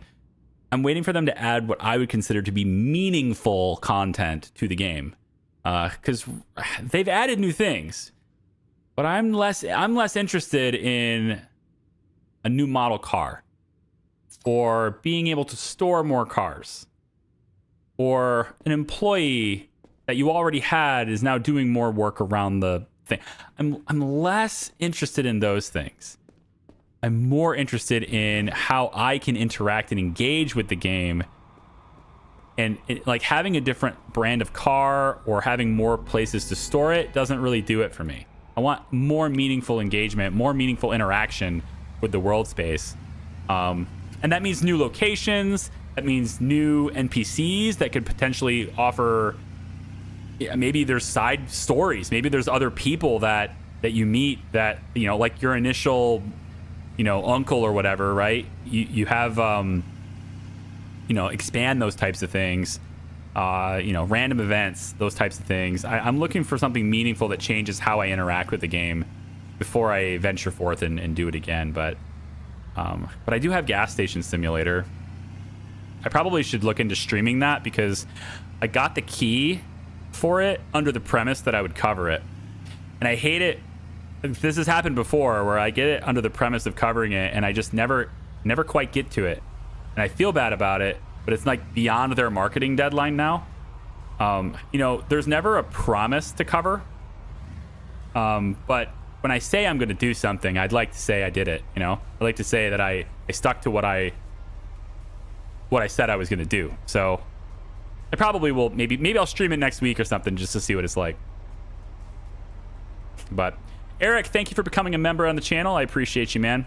If you do become a member, also keep in mind that you have access to my videos early whenever they do come out. We'll actually have 2 more episodes of Tavern Keeper hitting early access later today, so you guys will have those. And then next week, I'm like laser focused on Hollywood Animal to kick out a lot of content for that. So I'm going to be laser focused on that next week, with the exception of the Surviving Mars stream, which is going to be on Friday. Thanksgiving, isn't it? On Thursday? Thanksgiving? I don't know if we'll have a Surviving Mars stream next week on Friday because of Thanksgiving. Because I don't have Thanksgiving at my house. It's out back where my parents live, which is quite far away, and we usually just end up staying the night at their place, so probably won't be home on Friday. Might be able to shift it to a Saturday, though. Maybe. Thanksgiving was a month ago. What are you talking about, Charlie? Uh-huh. Damn Canadians. I upgraded my membership tier because you're awesome and your content is good, and I wanted to... blah, blah. That's my fault. I can't even read. And your content is so good, and you give us so much explanations that are amazing. I appreciate that, Eric. Thank you so much. That's great. I have... For as many people as tell me that they love my explanations, there's like 2 people that tell me just too much talking. Shut up. You'd be surprised. Like, as soon as I have somebody come into the channel, I'm guilty of this. I'm just a big old bundle of salt, man. I get somebody to come into the channel and they'll comment on my video like, too much talking. Just stop talking and play. I click the ... next to their name. I'm not even ashamed of this. Not even. I click the ... next to their name in my dashboard, and I ban them. They're gone. That's the only comment I've ever heard from them, and it will be the last time I see them. They're gone. They get no response. All they get is hidden. That's it. They're hidden. They can't comment anymore. They shouldn't have been rude. You know, if you don't like the content, just go away. If you feel the need to come in and express in rudeness, it will be the only expression you ever give, and you will get no acknowledgement that you had done it. Got to keep the negativity away, man. I do this for fun. I got to keep that negativity away. Only came across your channel by chance. Saw Big Ambitions for the first time. Subscribed since then. Hey, it's cool. Have you seen any of the other games? Any other projects I've done? What's your... Guys, everybody has a favorite. I'm gonna boot up the next favorite. Whatever everyone's favorite is, I gotta boot that up again. I gotta restore the... I'm on the downside, right? I gotta bring it back up. Oh, hi, encoding lag. How are you?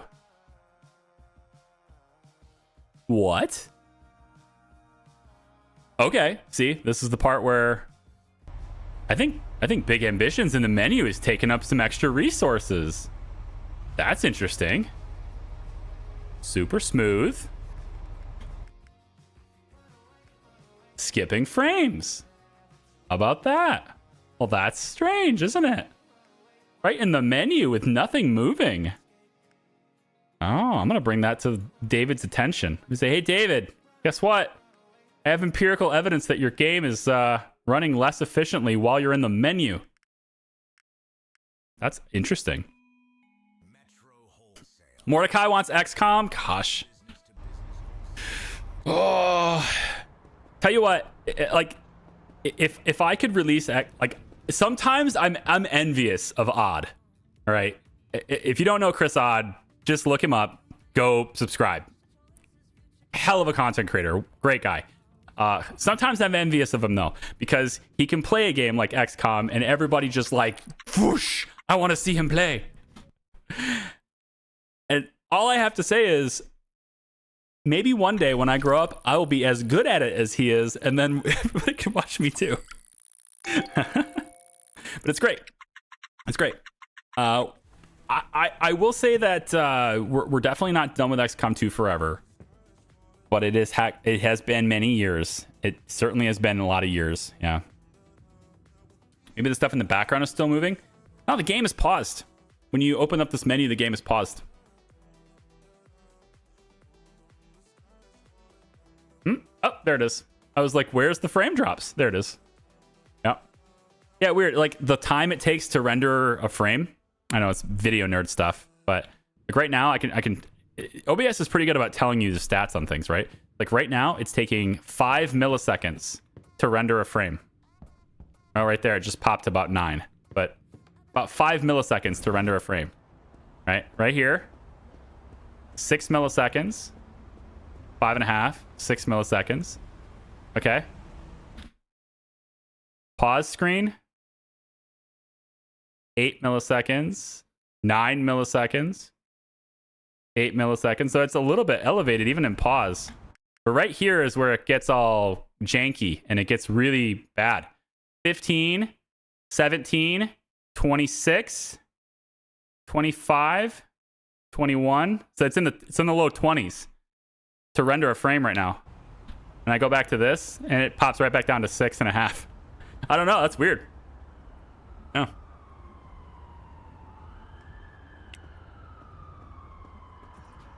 First one you watched was the car sales sim one. I had a challenge run I was going to do for that.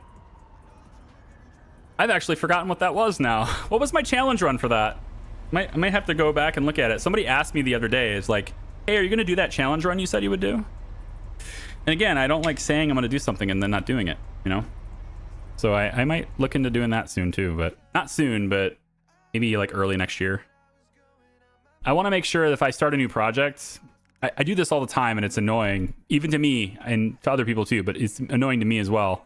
Can't believe nobody's buying this place. Give me my money back. But I don't like starting new things unless I have enough time to hit it daily. I want you to see it daily. If I'm starting something new, it's got to be daily released. And so a lot of times in the beginning, I'll record, you know, like 8 or 10 episodes all in one go. Before I publish number 1, I'm already done with number 8 or 9. Members, you guys see those. You guys can see those and like watch them ahead of time. Some of you guys are like a week ahead of everybody because you're watching them. You know, you're watching episode 12 while number 3 is publishing, right? That kind of stuff happens constantly for people who have membership here. But the last thing I want to do is start something and then not be able to hit it consistently. There's just no point for me to try to release that way.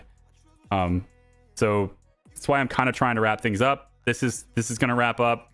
Tavern Keeper is going to wrap up early next week. And then I'll just have one game, and that's Hollywood Animal.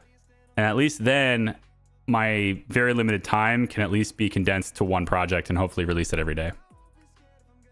Hopefully. Should we pick a fight with these guys at least? It's Wednesday. I have no investments, and I still have one piece of property outstanding. But I feel like I want to pick a fight with one of these guys. Now that I've paid my taxes, I can do things now. So Jessica Johnson, you're making a really good amount of money with your electronics store. Oh, that's what I was going to do. Yeah, I was going to make another electronics factory with a Q2 building. Yeah, I'm renting that place for like $900 a day. Probably should do something with that. I need more money to do that. I believe the template for that was 9 million. So what do? We sleep. It's the only thing you do. You can't. I can make more businesses, but it's just going to cost me money. I'm not going to recover it before I can make the factory. So let's just sleep and hopefully somebody buys that building.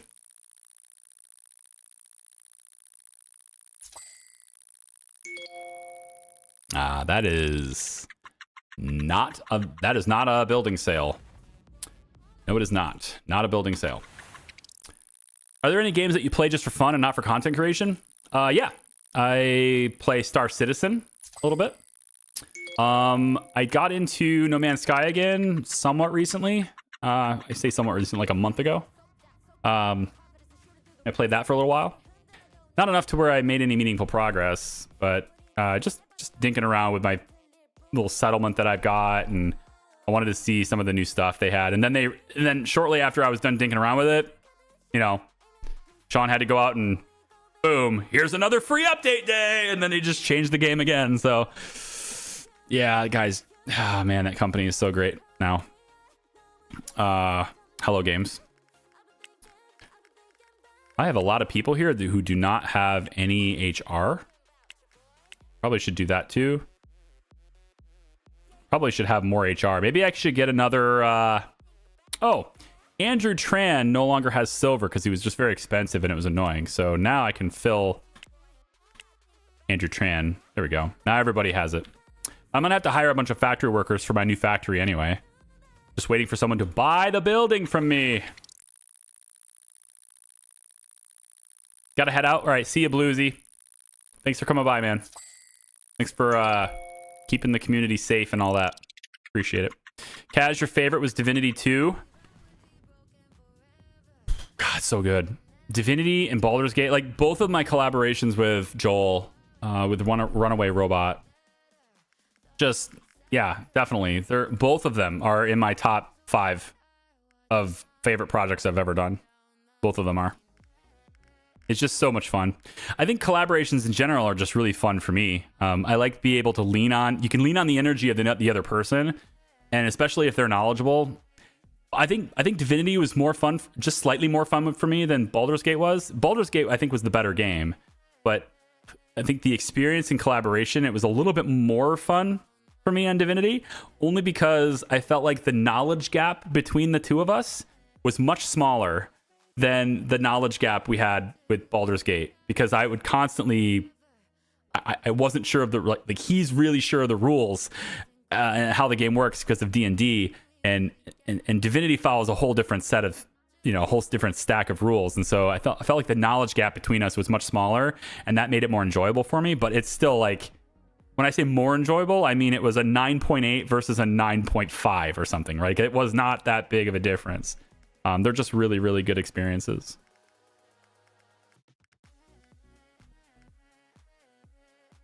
EA made it really fun. I wonder what he's up to. I haven't looked. Is he still streaming? Do you watch him, Kaz? Is he still streaming? I know he was. I mean, he made his own game, right? I covered it once anyway on the channel. He made his own game, the Death with Dice thing. Or Dice with Death, I think is what it's called. So that's like a game that he's designed and stuff. It's pretty cool. Well, I don't think anyone's going to buy this building. But I do want the factory, and I have 10.2 million now, so I can buy the factory. So here's what we're going to do. We call, because you don't even have to visit these things anymore.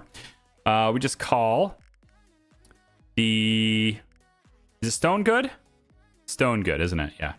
You go like this. Oh, they're out of business. Oh, they're closed on the weekends. Because of course they are. Maybe been a few weeks. Yeah, people get busy. Honestly, there's the building sale. Somebody finally bought it from me, and it's on Sunday instead of doing it on Monday. Thank you, game, for doing it on Sunday instead of doing it on Monday, because had they done it on Monday, I'd pay a whole lot more to the bank in fees, and I don't want to pay the bank in fees. Okay, so I need it to be 10 o'clock. There we go. And now let's say, what, 16 million? 16 is probably good. Let's go 17. Let's go 16 and a half. I don't want to... Yeah, I don't want to have too little money for the delivery. Okay, we'll let that go. We'll go to Monday, have the delivery happen, and then we can establish that factory.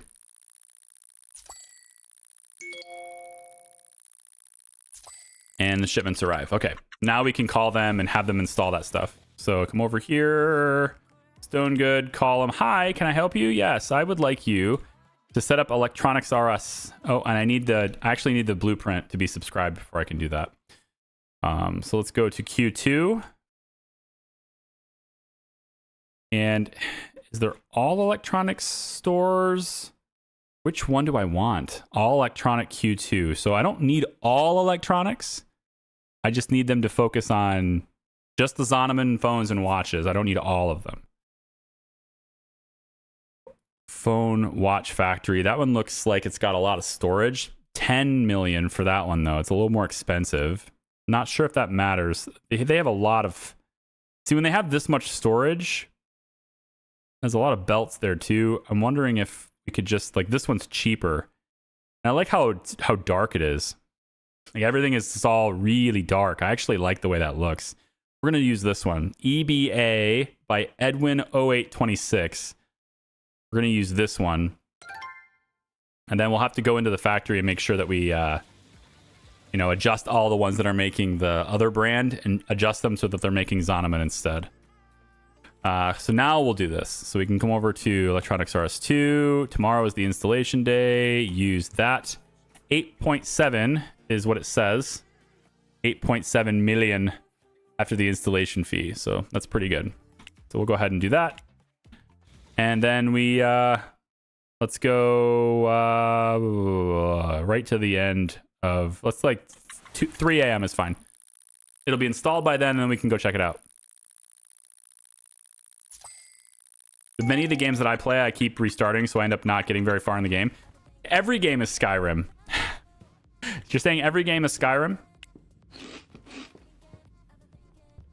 I think if I was really going to get into a game for fun,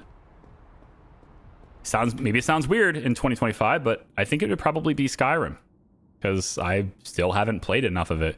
Or The Witcher, because I played through The Witcher 3, but I did so before the DLCs were out. So I haven't experienced any of the DLCs. And I hear they're very good. So I wanted to play through that. I wanted to play through that and experience the DLCs like Blood and Wine and things too. And then Cyberpunk 2077. I bought it as a pre-order, as did many, many other people a long time ago. And I started streaming it on the day of release, like so many other people did a long time ago.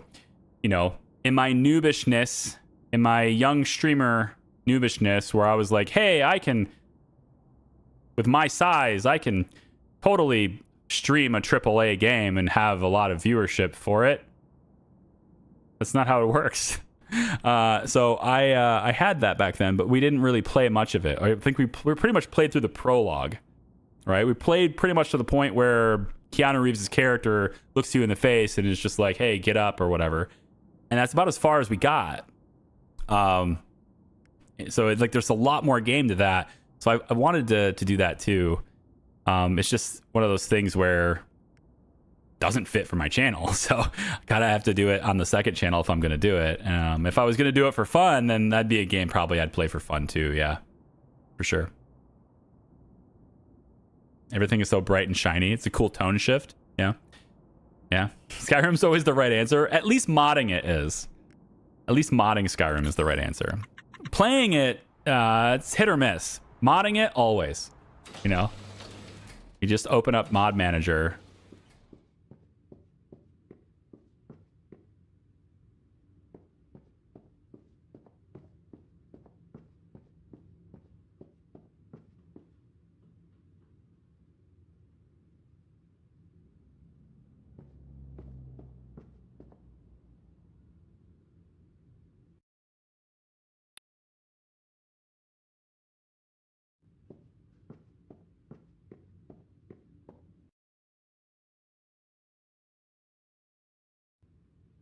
Did you take my money? You stole my money. It's not supposed to be an empty building. It's not supposed to be an empty building. It's supposed to be a building with all of the equipment in it. The equipment I just paid $10 million for. Or $8 million for.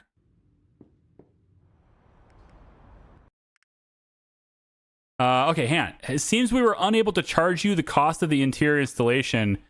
Oh! Because of this. They didn't steal my money. I'm just an idiot. Okay, as long as I'm just an idiot, we're going to be good. It's because I made the investment to, get away from the taxes of it. And I never put the money back, so now I got to put the money back. Okay. We'll go over to the other house. Apparently you can't get robbed apparently you can get robbed in this. No. We're just going to really quick go to when they're awake. When they're in business. Then we'll make them a call again. Yes, you canceled the order, that's fine. Now we can go and do this the same setup, same things, except now you have the money. You didn't have the money before, and now you have the money, so Go.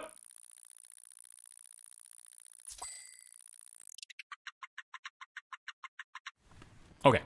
Now, I have food in this fridge as well. I keep food everywhere. Now, great timing there, car. I really wish you had kept driving, but yeah, I get it. It's okay. Let's go back over to RS2. Oh, it's RS2. And now we can see what it looks like in here. Ah, that's much better. That's way less empty. Look at all the colors. And they kept the lighting all dim and everything. Right? Took out all the factory lights, so everything is all dim. It's pretty cool. So batteries are going through here. There's plastic, lots of shelving. So we have circuit boards being made over there. So many things being made.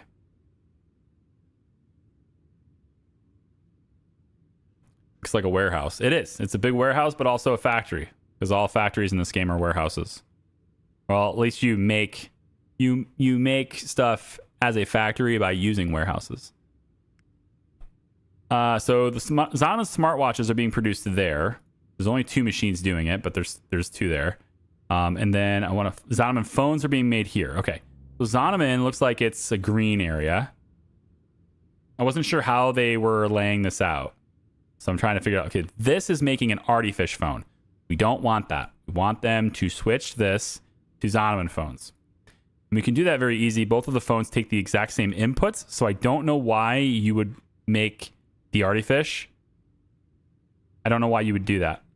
The Zonoman is a higher margin product, and it takes the exact same inputs. You just flat out make more money for the same cost.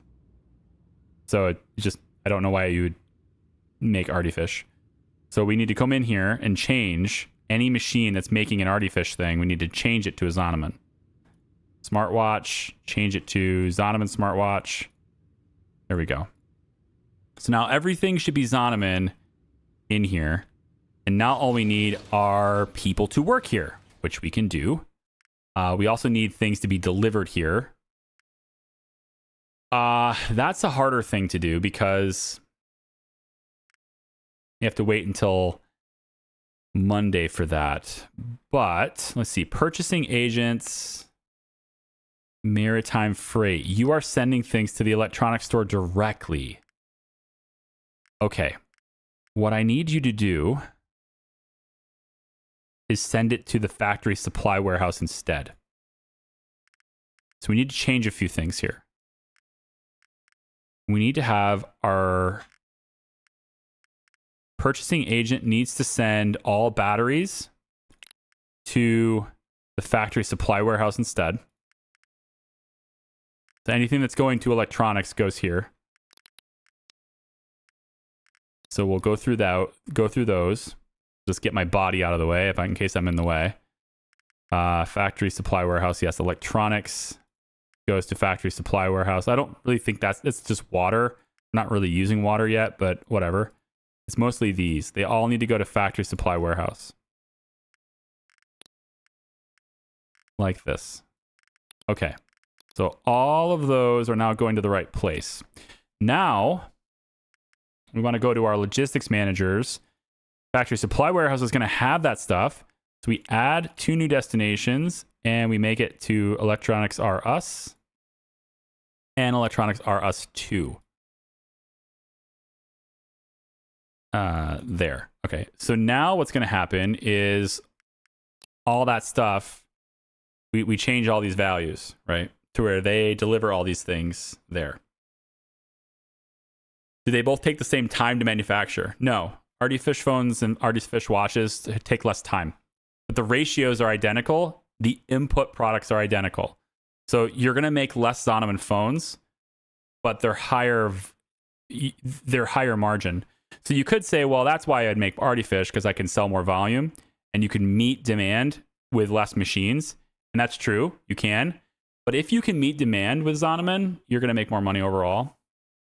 So I guess I can see it both ways. That's one way to... I did, admittedly, when I was making that comment, while I was configuring the machines, I did forget about production times. Why don't we just say 1,000? I don't think that's a appropriate number, actually. Let's just go, we'll go 2,000 for everything. And it makes it a lot easier. We're just going to do this. 2,000 everywhere, okay? And no metal bands. That's not a big deal. We don't need that. It's just batteries, clay, copper, glass, integrated circuits, resistors. Yeah, all of these things. We do that. And then electronics, same thing here. Transistors, speakers, resistors, plastic, microphones, integrated circuits, glass, copper, clay, capacitors, battery. That's it. So they're now set to deliver those raw resources there. The last thing I need to do then is an electronics R Us, this logistics manager. What I need for this to happen is I need you. You're sending to warehouse 1 right now, all of these things. I need you to add a destination. Warehouse 2, warehouse 2. Right. Where is it? Factory, supply, warehouse, right here. I need you to send to this warehouse. You have 16,000 of these in stock, right? So I want you to send the entirety of what you have in stock. Maybe not the entirety because you're going to use some of it. So let's say 15,000 of these. For capacitors, let's say you send 12,000. Batteries, you can send 12,000. Screens, you don't need to send those. There's just the raw resources. We need to get the raw resources into the other warehouse so that it can be redirected into both. So this is a one-time thing. And then like once this happens overnight, then I stop these. But I need it to happen first to get the supply to the factory supply warehouse. And then that will get distributed back again.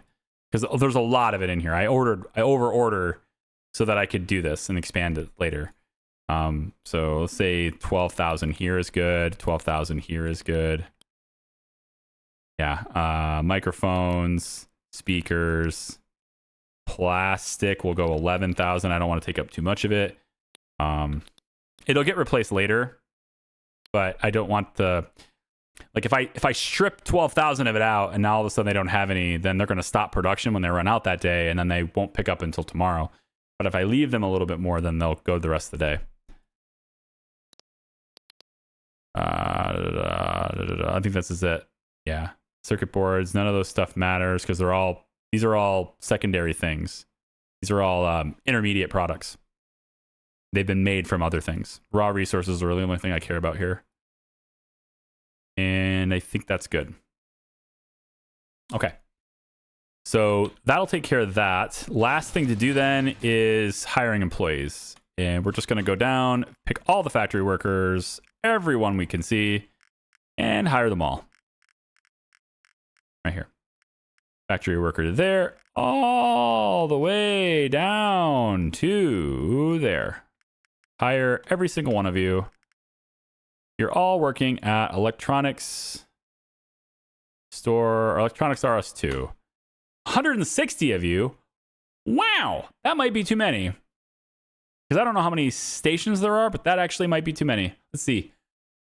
Each raw resource needs 4 persons. 1, 2, 3, 4, 5, 6, 7, 8, 9, 10. Plus, there are 4 iterations of each of those machines. 4, 5, 6, so 100 and... I think it's like 140, but you know what? We'll just hire everybody. You're all hired. We're going to need more HR.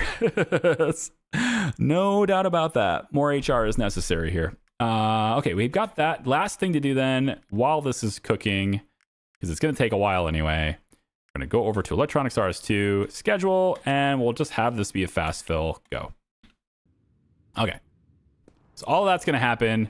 It all happened tomorrow. We just need to sleep it off and come on back the next day. Man, wouldn't it be nice if like business was this easy to set up in real life?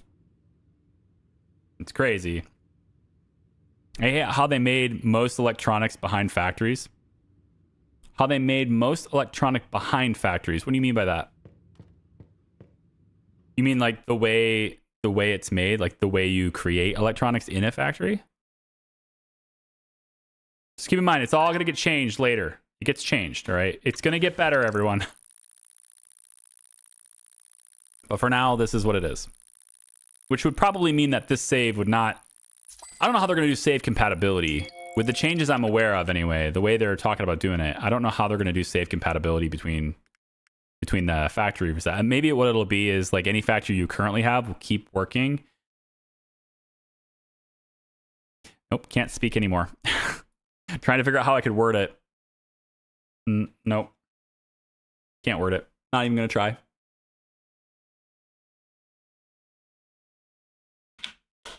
Yeah, I definitely need to get the other ear cups for these earbuds because I keep getting very uncomfortable and I have to keep swapping them. I only wear one at a time right now because they're uncomfortable. So definitely want a smaller one. I think my ears have gotten smaller or something. I don't know. Have I played Mech Warrior 5? No. Not familiar with Mech Warrior. I mean, I've heard of it. I'm not familiar with it enough to have played it. Let me see what we got for schedule here. Hello, weird, janky schedule. Oh, we love this. This is great, isn't it? And I did fill everything. It doesn't look like anyone has a problem. Pretty much everyone I mouse over has 48, 50 hours a week. So I think we're good. 160 people was about what I needed, looks like. Okay, cool. Now I need to make sure that I'm searching for HR managers. Switch. Go to HR instead, please. Yeah, fill that up. Sounds good. All right, let's go check in on the factory because, well, we should see inventory in here now is what I was hoping to see, but I'm not seeing that right now. The only thing I can think of is that my output stations for the factory are not running. Right, correct. Look at this schedule. Wait, I thought this was... We just checked this. Didn't I just check this? Or maybe I was looking at... Oh, you know what? I probably was looking at Electronics R Us. Was I looking at this one instead? Okay, I think maybe that's what it was. I picked the wrong one. Yeah, okay. So that's obviously not correct. Pretty much everybody has 50 hours, though. That's obviously not correct, but we do need more people. So more HR needed, more factory people needed, not quite ready to open this up yet. So we are going to go one more day into the future here.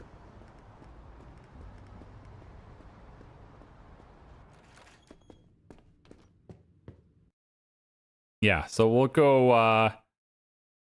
let's go. It's Thursday, right? So we are going to have some candidates found. So we'll go, let's say at 4 p.m. or 3 p.m., whatever. We'll have some candidates then. Then we want to grab all of the factory candidates we can find. Here we go. And I think we need to hire, let's say, this many. I don't know how many. Just going to hire this many. Right there. 40 more. Nice round number. Didn't even plan it that way. It just happened. Okay. Let's go RS2, schedule, and go.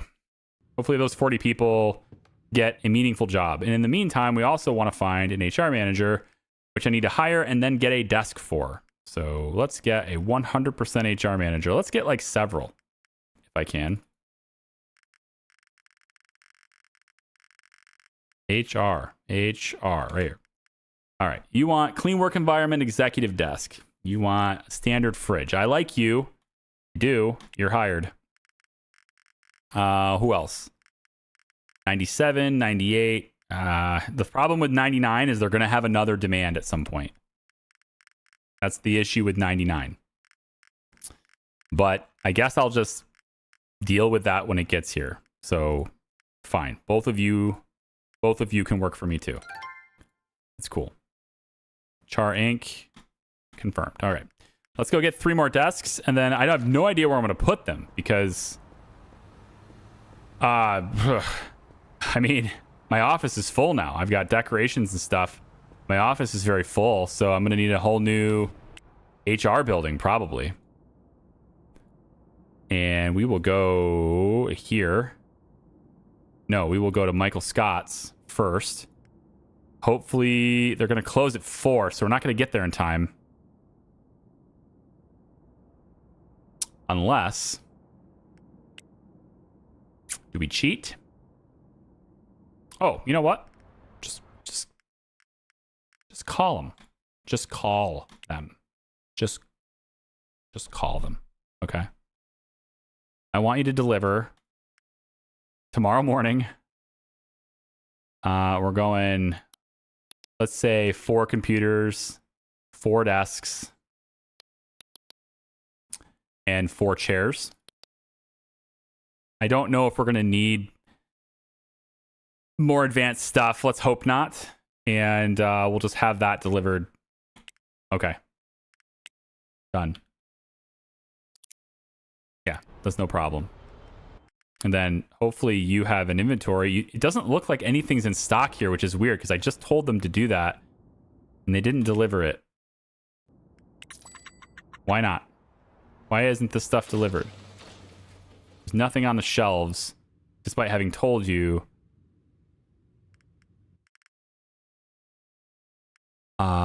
Let's see. So inventory here. Yeah, it says you have 12,000 in stock still, so you didn't do it. You didn't do what I asked, basically. So you should have sent these to the factory supply warehouse.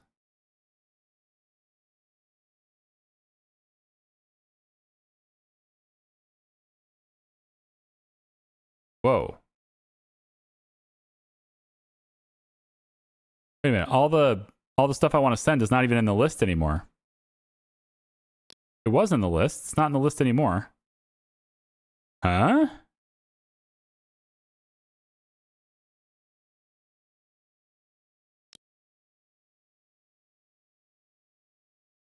I have all of this now. Oh, you know what? Okay, so hold on. So, okay. So it's only going to do it one at a time. That's what it is. I think that's what it is. So, I told Electronics R Us to send it to Factory Supply Warehouse. It did that last night, but it's not going to also process Factory Supply Warehouse sending it back. It's not going to do that. So I need 2 days to pass for that to actually happen. Because it looks like it's in stock, but I need 2 days. Yeah. I think that's good. Sorry, but I'm not going to watch this. Ha ha ha ha ha. Discovered your account, and since that moment I've been watching this series in my spare time. I'm not even finished yet. Perfect voice for these videos. Keep up the great work. I appreciate it. Man, that comment started out. That comment started out as bait. You baited me. Well done. Well played. You're like, I ain't watching this. Because I got to see the other ones first. I'm having too good of a time with it. Have a nice day. I love it. It's great. It's great. This is why you got to read the whole comment. Let's go probably this far. We should have the delivery done by here. I should see all of this happen here. So at this point, now the factory supply warehouse will have sent it to the other electronics store. So I should see it in stock now. There they are. Okay. Everything happened exactly as it was supposed to. So the next thing to do then is probably what we have now is nothing in stock here because we probably sent everything over. No, because it would have already been in stock. Right. Okay, so the next thing to do is we need to go back to Logistics Manager, go back here, and take this and remove this. So we're not shipping there anymore. We already did that. So the next thing is you have sent to this other store. Should have. So double checking. You have everything you need to create things now. Good. And schedule seems okay with a couple of gaps. There's a few gaps, but otherwise it's pretty good. So I should probably get away with hiring one more person. So one more person hired. Scroll. Find any random factory worker, hire them to here, hired, and get them in the schedule, which unfortunately is the easiest way to do that is just to do this again. So we'll do that. And then I need to get yeah, these guys need to be on the schedule too. They need to be at a desk. So what we want to do is zoom time ahead to, let's say, I don't know, 8 o'clock. Let's go like 8:47. Then we're going to head over to our HR, make sure we set up our desks, and then we can put all those factory workers into HR. Let's head over to HR. We should get there right around the time it's delivered. Of course, that all depends on whether a taxi shows up in time or not. Damn, it's been 3 hours already. Yeah. Yep. We got about a half hour left in the stream. I'm really hoping to have this electronic supply solved. If you're just joining us, no, I don't want to spoil it for you, but let's just say Ingrid is no longer here. Ingrid is not in our town anymore. And so we eliminated her. That's going to allow me to do HR. Real quick, we're going to go to Electronics R Us, open the factory. Now everything can start flowing and running. So at least we're going to start making things now.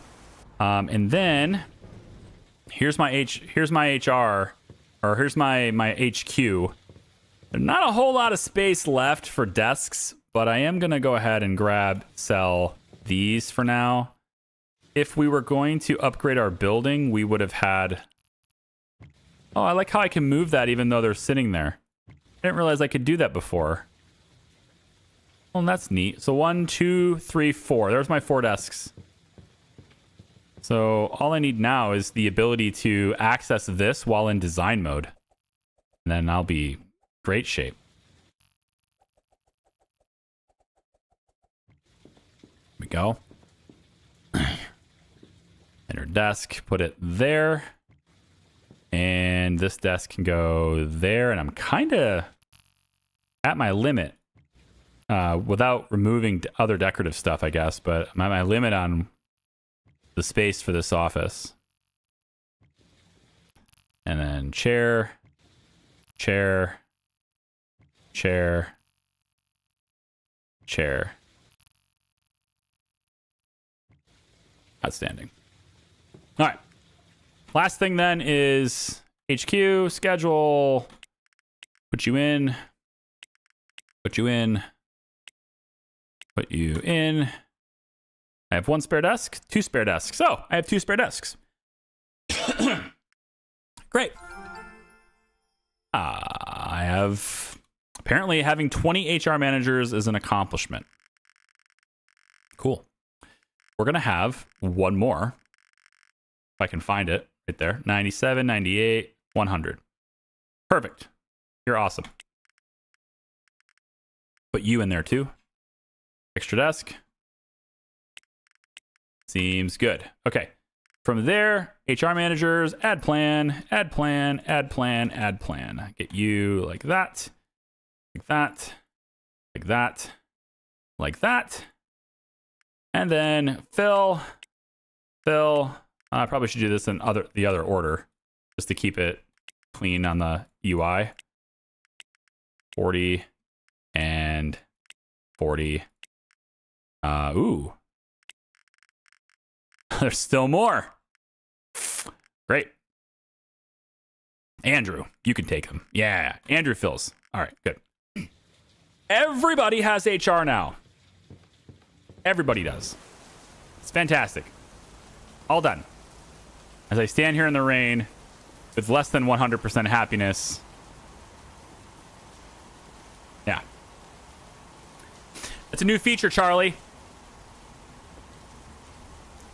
Wait, I'm drawing a blank here. Hang on. What's the new feature? Oh my gosh. I need a drink of water, but I'm out. I have drank both of my mugs. I'm double mugged, and I drank it all. And now I'm parched. 14 million in the bank, dude. Yeah, I know. I'm looking to acquire. I'm looking to spend it. Just haven't gotten around to it yet. But we've determined, I think we've determined, maybe not, maybe there's certain situations maybe, but we've determined that if you want to get rid of your rivals, the easiest way or the most cost-effective way to do it is to simply buy the building that they are occupying and kick them out.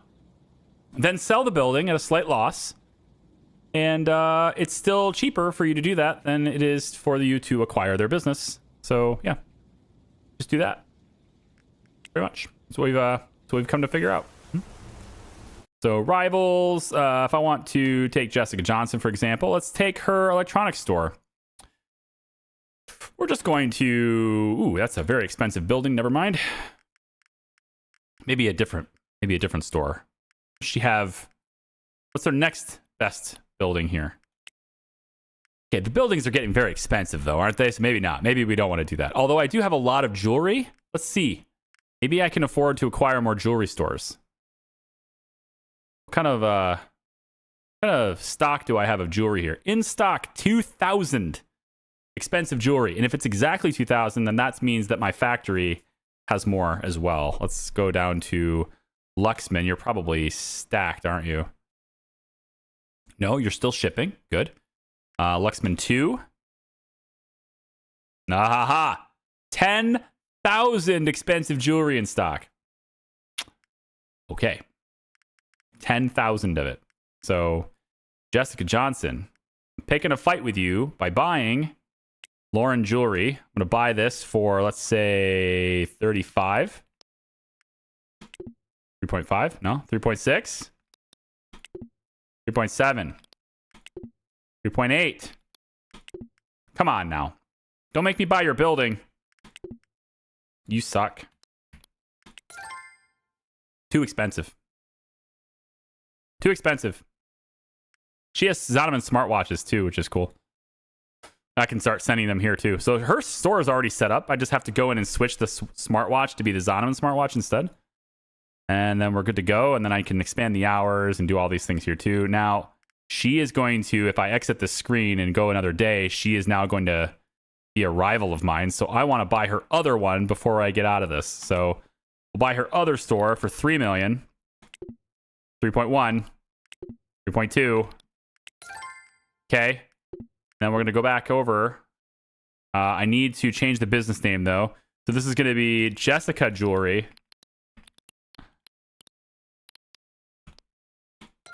There we go. And then we come back over to her and we say, hey, what's your next best store? And screw it. I'll take Evil Genius. Why not? We'll take it. 4 million for this too. No, 4.1. 4.2. Wow, 4.3? So expensive. It's fine. Okay, so now Jessica Johnson's earnings are plummeting.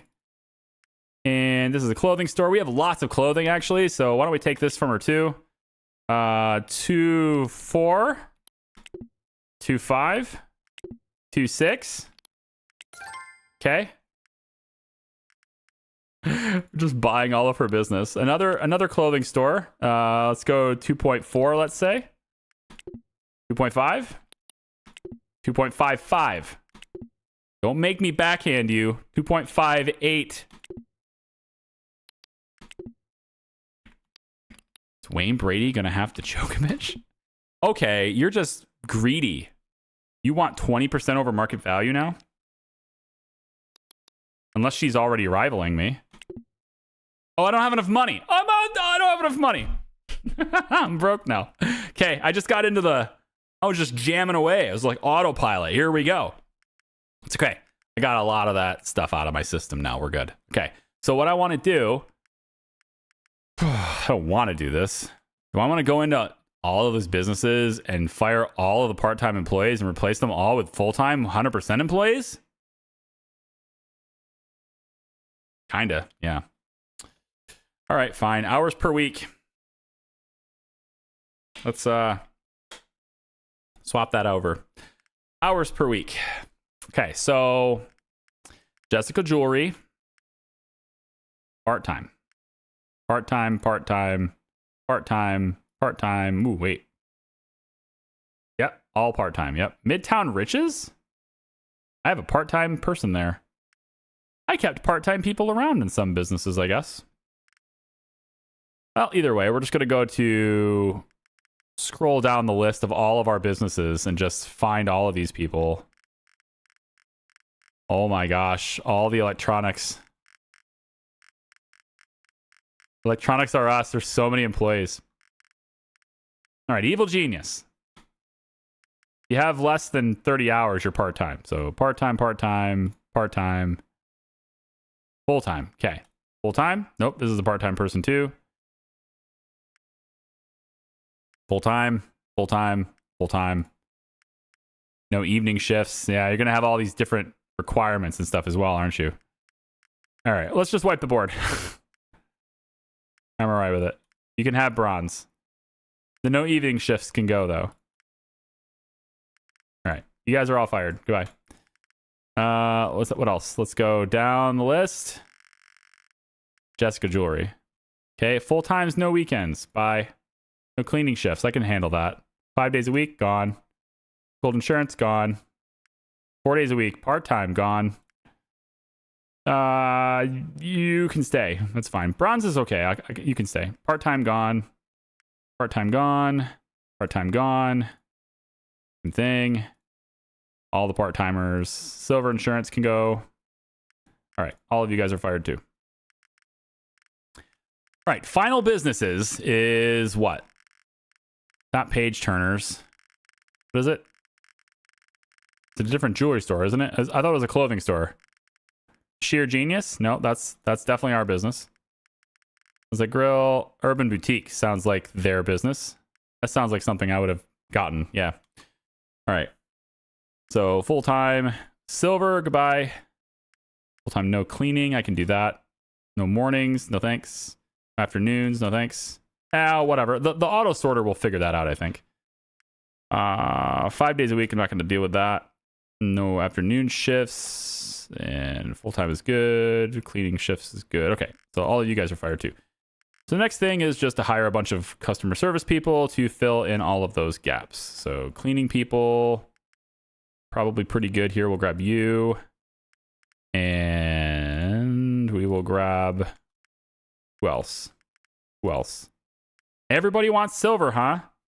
Silver and gold. Silver and gold. All right, I want to hire you, but I want to hire you unassigned. You're all hired unassigned. Customer service people. How many did I fired what? Like 10 part-time people? So customer service, as long as you don't want, I'm probably going to have to deal with some people wanting higher level insurance, but I don't want to have another silver person. There we go. I know. Just give everybody health insurance. Probably should. Probably should. Everybody gets gold. That's how we'll end the whole series with everyone having gold, okay? There. Now it doesn't matter because they're all going to have gold anyway. We've settled it, right? It's considered it settled. Everyone's hired without an assignment. Okay. So everybody's unassigned here. We're going to hire you as you are needed. We're going to start with, I guess, 1, 2, let's say 3 customer service people going to the jewelry store along with 1 cleaner. We will assign you to, let's put it at Evil Genius. Confirmed. You're in there. Go to Evil Genius. Is that a game we should revisit? Evil Genius? Should we, is there a reason to revisit that one? We've been on that one. Or oh, can't actually fill the whole schedule. I need to open this up for other hours too. All these stores need to be open for other hours. Let's go later in the day.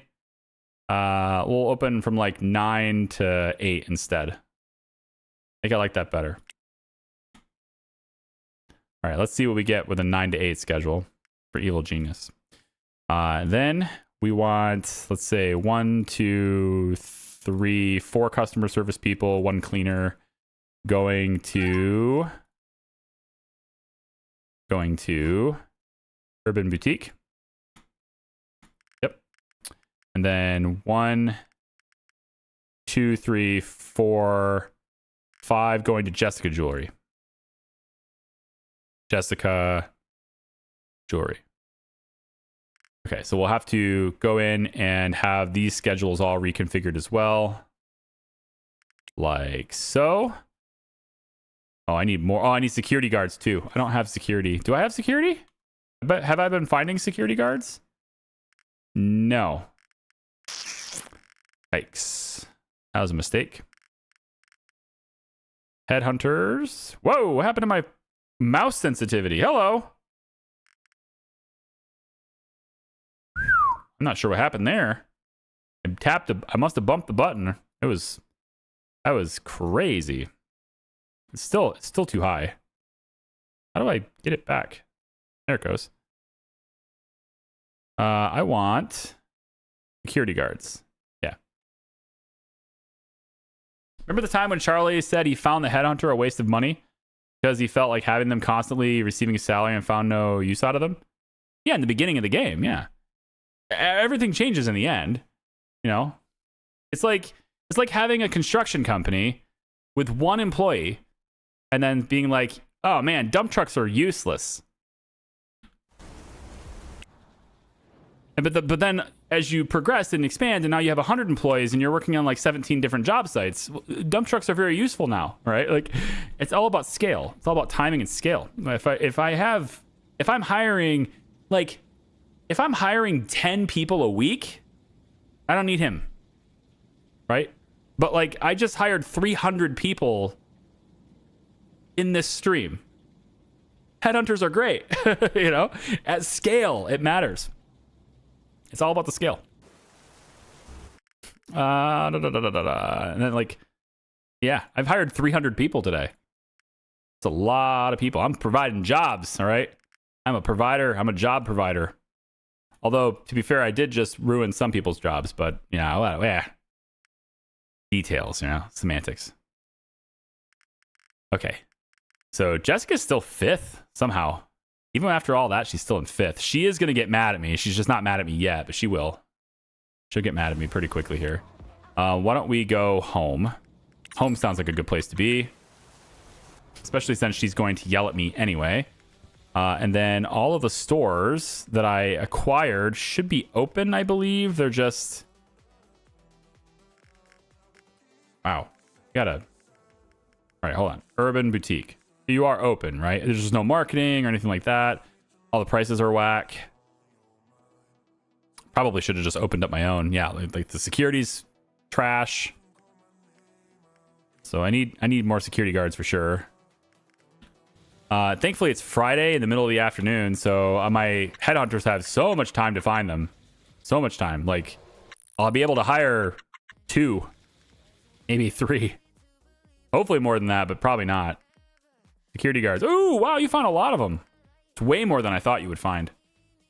All right, 1, 2. Let's have you assigned to Best Jewels. Nope, that's not it. Evil Genius. Yeah, you guys are both going to Evil Genius, actually. Evil Genius. Go. All right, primary skill. Let's go 1. Hey, Joe Pryor. What if it randomly generated Charlie here instead? A 41-year-old female. Probably wouldn't really be that remarkable, yeah. Evil Genius 2 is better, in my humble opinion. Oh, that's what I meant. I'm sorry. Yeah, I misspoke. We have a playlist. Almost 2 of them. I live streamed another playlist right after it, but it wasn't doing really well performance-wise, and I just decided to dedicate time to other project. But anyway, Evil Genius 2 is a game that I played. I never played 1. Not for YouTube anyway. You gave and took away. The Lord giveth to some and taketh away from others. It's kind of what I did, yeah. We'll go ahead and where is it? Jessica Jewelry. Put these 2 security guards in Jessica Jewelry. And then you 2 can go ahead and work at Lauren Jewelry. Fine. And then you 2 can go work at, where's that last business? Urban something. Urban Boutique. Okay. I think I need more than that, but let's just run the schedules really quick. There's so much to do in this game when you acquire a business. Run the schedules. Tell me security's in there. It doesn't take that much effort to place 2 people in their position in the only job that they fit. There you go. Okay. I'll need 1 more security guard for Jessica Jewelry. Probably. Also, this needs to be changed. We need to copy the schedule, paste it to all the days, and then we need to autofill everything because it needs more hours. So I'm going to need probably more customer service people. Probably. Come back to that. We need to go to Urban Boutique. Probably the same thing happening here. Long schedule. Don't need to be that big. Let's go 8 to 9 instead. Copy the schedule to all days. Open these days too, please. You're a clothing store. Why are you closed all these days? Makes no sense. And then redo the schedule like so. Okay. Then we'll come over. You see, these are all the things that I do for the videos that gets skipped, right? When you're like, oh, he's skipping so many days. This is the busy work crap that I don't show you. Because this is the stuff where it's like, yeah, we get it. Your stores are open. Yep. This is the game. You play all these things. You do all these things in the game. And then the last thing I had was, what was it called? LM Eats. There's another store. Is it Lauren Jewelry? I think it's Lauren Jewelry. Yeah, Lauren Jewelry. Let's go 10 to 9 is probably good. Copy that schedule to all days and then fit the schedule like so. So many people. Go make a movie. Have a cream soda. Do some fucking thing. Hey, you know, we could. Could please do a grocery store? No, don't. I don't wanna. How about this? Can I acquire a grocery store? Is that good enough? If I acquired one? I think that might be the only business type I don't have. It might be. Actually, don't know. Let's find out. Start a new business. Let's see. So, I mean, I don't have a florist, but I am selling flowers. That's fair. Fruit vegetable store. I don't have that. And I don't have a supermarket. So like these two kind of go together. But I have coffee shop. I have a fast food restaurant, gift shop. I don't have a gift shop, but I am selling gifts. Hairdresser, gym, bookstore, liquor store, nightclub, jewelry store, clothing store, electronics store. So I now have an electronics store. I didn't before, but I do now because I just acquired one. But I was selling electronics. So I don't have specifically these two things. I'm not selling fresh food and bananas and all those things. So that's the one thing I'm not doing right now. This is in the garment district. There might be a need for that. I guess I don't know. It could. I have a lot of businesses and a lot of buildings. Unfortunately, there's not a whole lot of time left in our stream today, so I don't have a whole lot of time left to actually do that. But I am interested to see what these businesses are going to make today, like how much money they're going to make today. I do need to set up my logistics people to handle that. So this is, of course, number 1, doing all this stuff. Maxed out locations is what we're about to do here. So you are going to get the Evil Genius probably should be sending you Zonoman phones. We'll make sure that you have, let's say, we'll go 300 in stock here. Zonoman smartwatches, we'll go another 300 here. The headphones, we'll say, yeah, let's just keep all those in stock too, maybe 400. We sell them with a little higher volume, so let's say something like that. We'll want to set the prices probably a little bit better, but we'll see. Then the next destination here would be the Lauren Jewelry and Jessica Jewelry. And Lauren Jewelry. Okay, so same thing here. We have a lot of expensive jewelry in stock, so we're going to make sure there's like 1,000 in stock over here. They also are selling smartwatches, interestingly enough. We'll say there's 100 in there.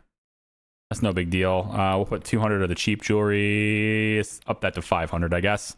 And then Lauren, same thing. Say 500 here, 1,000 here. And we'll send like 200 of the smartwatches there too. So all of the logistics for those new stores are set up. That's not the clothing stores. Clothing stores are not here. That would probably be warehouse 2. where I don't have any clothes sent. This is all different businesses. So I'm not going to have the logistics to have all these businesses running right now. I would have to do, a little bit more setup work for that. But in the end, it doesn't even matter. There's always something to do. There's always something to do in this game. Did you add paper bags?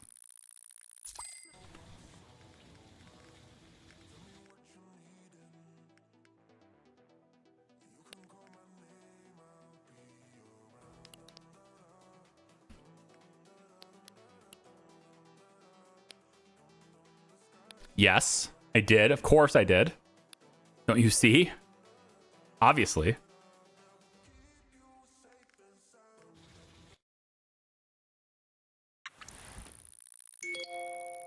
I was thinking about getting this game, but game has too much logistics and it seems like it takes a lot of time.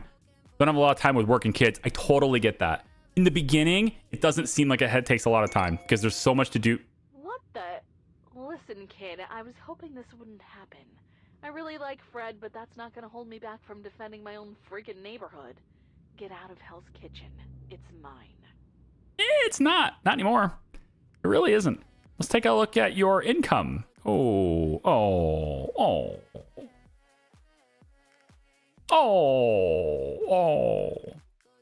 No, I don't think so. But she's a rival now. So, yeah. She owns a ton of real estate as well. So I'd have to kick her out that way too. And a lot of her businesses are probably in her own buildings, but it doesn't seem like all of them are, right? So, I'd be able to... It's just that the whole acquire real estate to kick out your rivals thing really works in Garment District because the real estate is cheaper, but it doesn't work as well as you get up there, especially when you get to Midtown, because everything is absurdly expensive once you get to Midtown. It's just not a feasible strategy. Like, once you want to take out Zhao this way, it's just not a feasible strategy. I mean, this building is available for rent, but it's owned by him. But if it wasn't, like, this building is $1.8 billion, right? It's going to take a while to get that. So, yeah. So in the late game is what I'm saying is, like, in the late game, yeah, the game takes a very long time for sure. I totally get that. You want to play, especially if you have a busy life and all that, you definitely want to play a game that doesn't take, an enormous amount of time from you.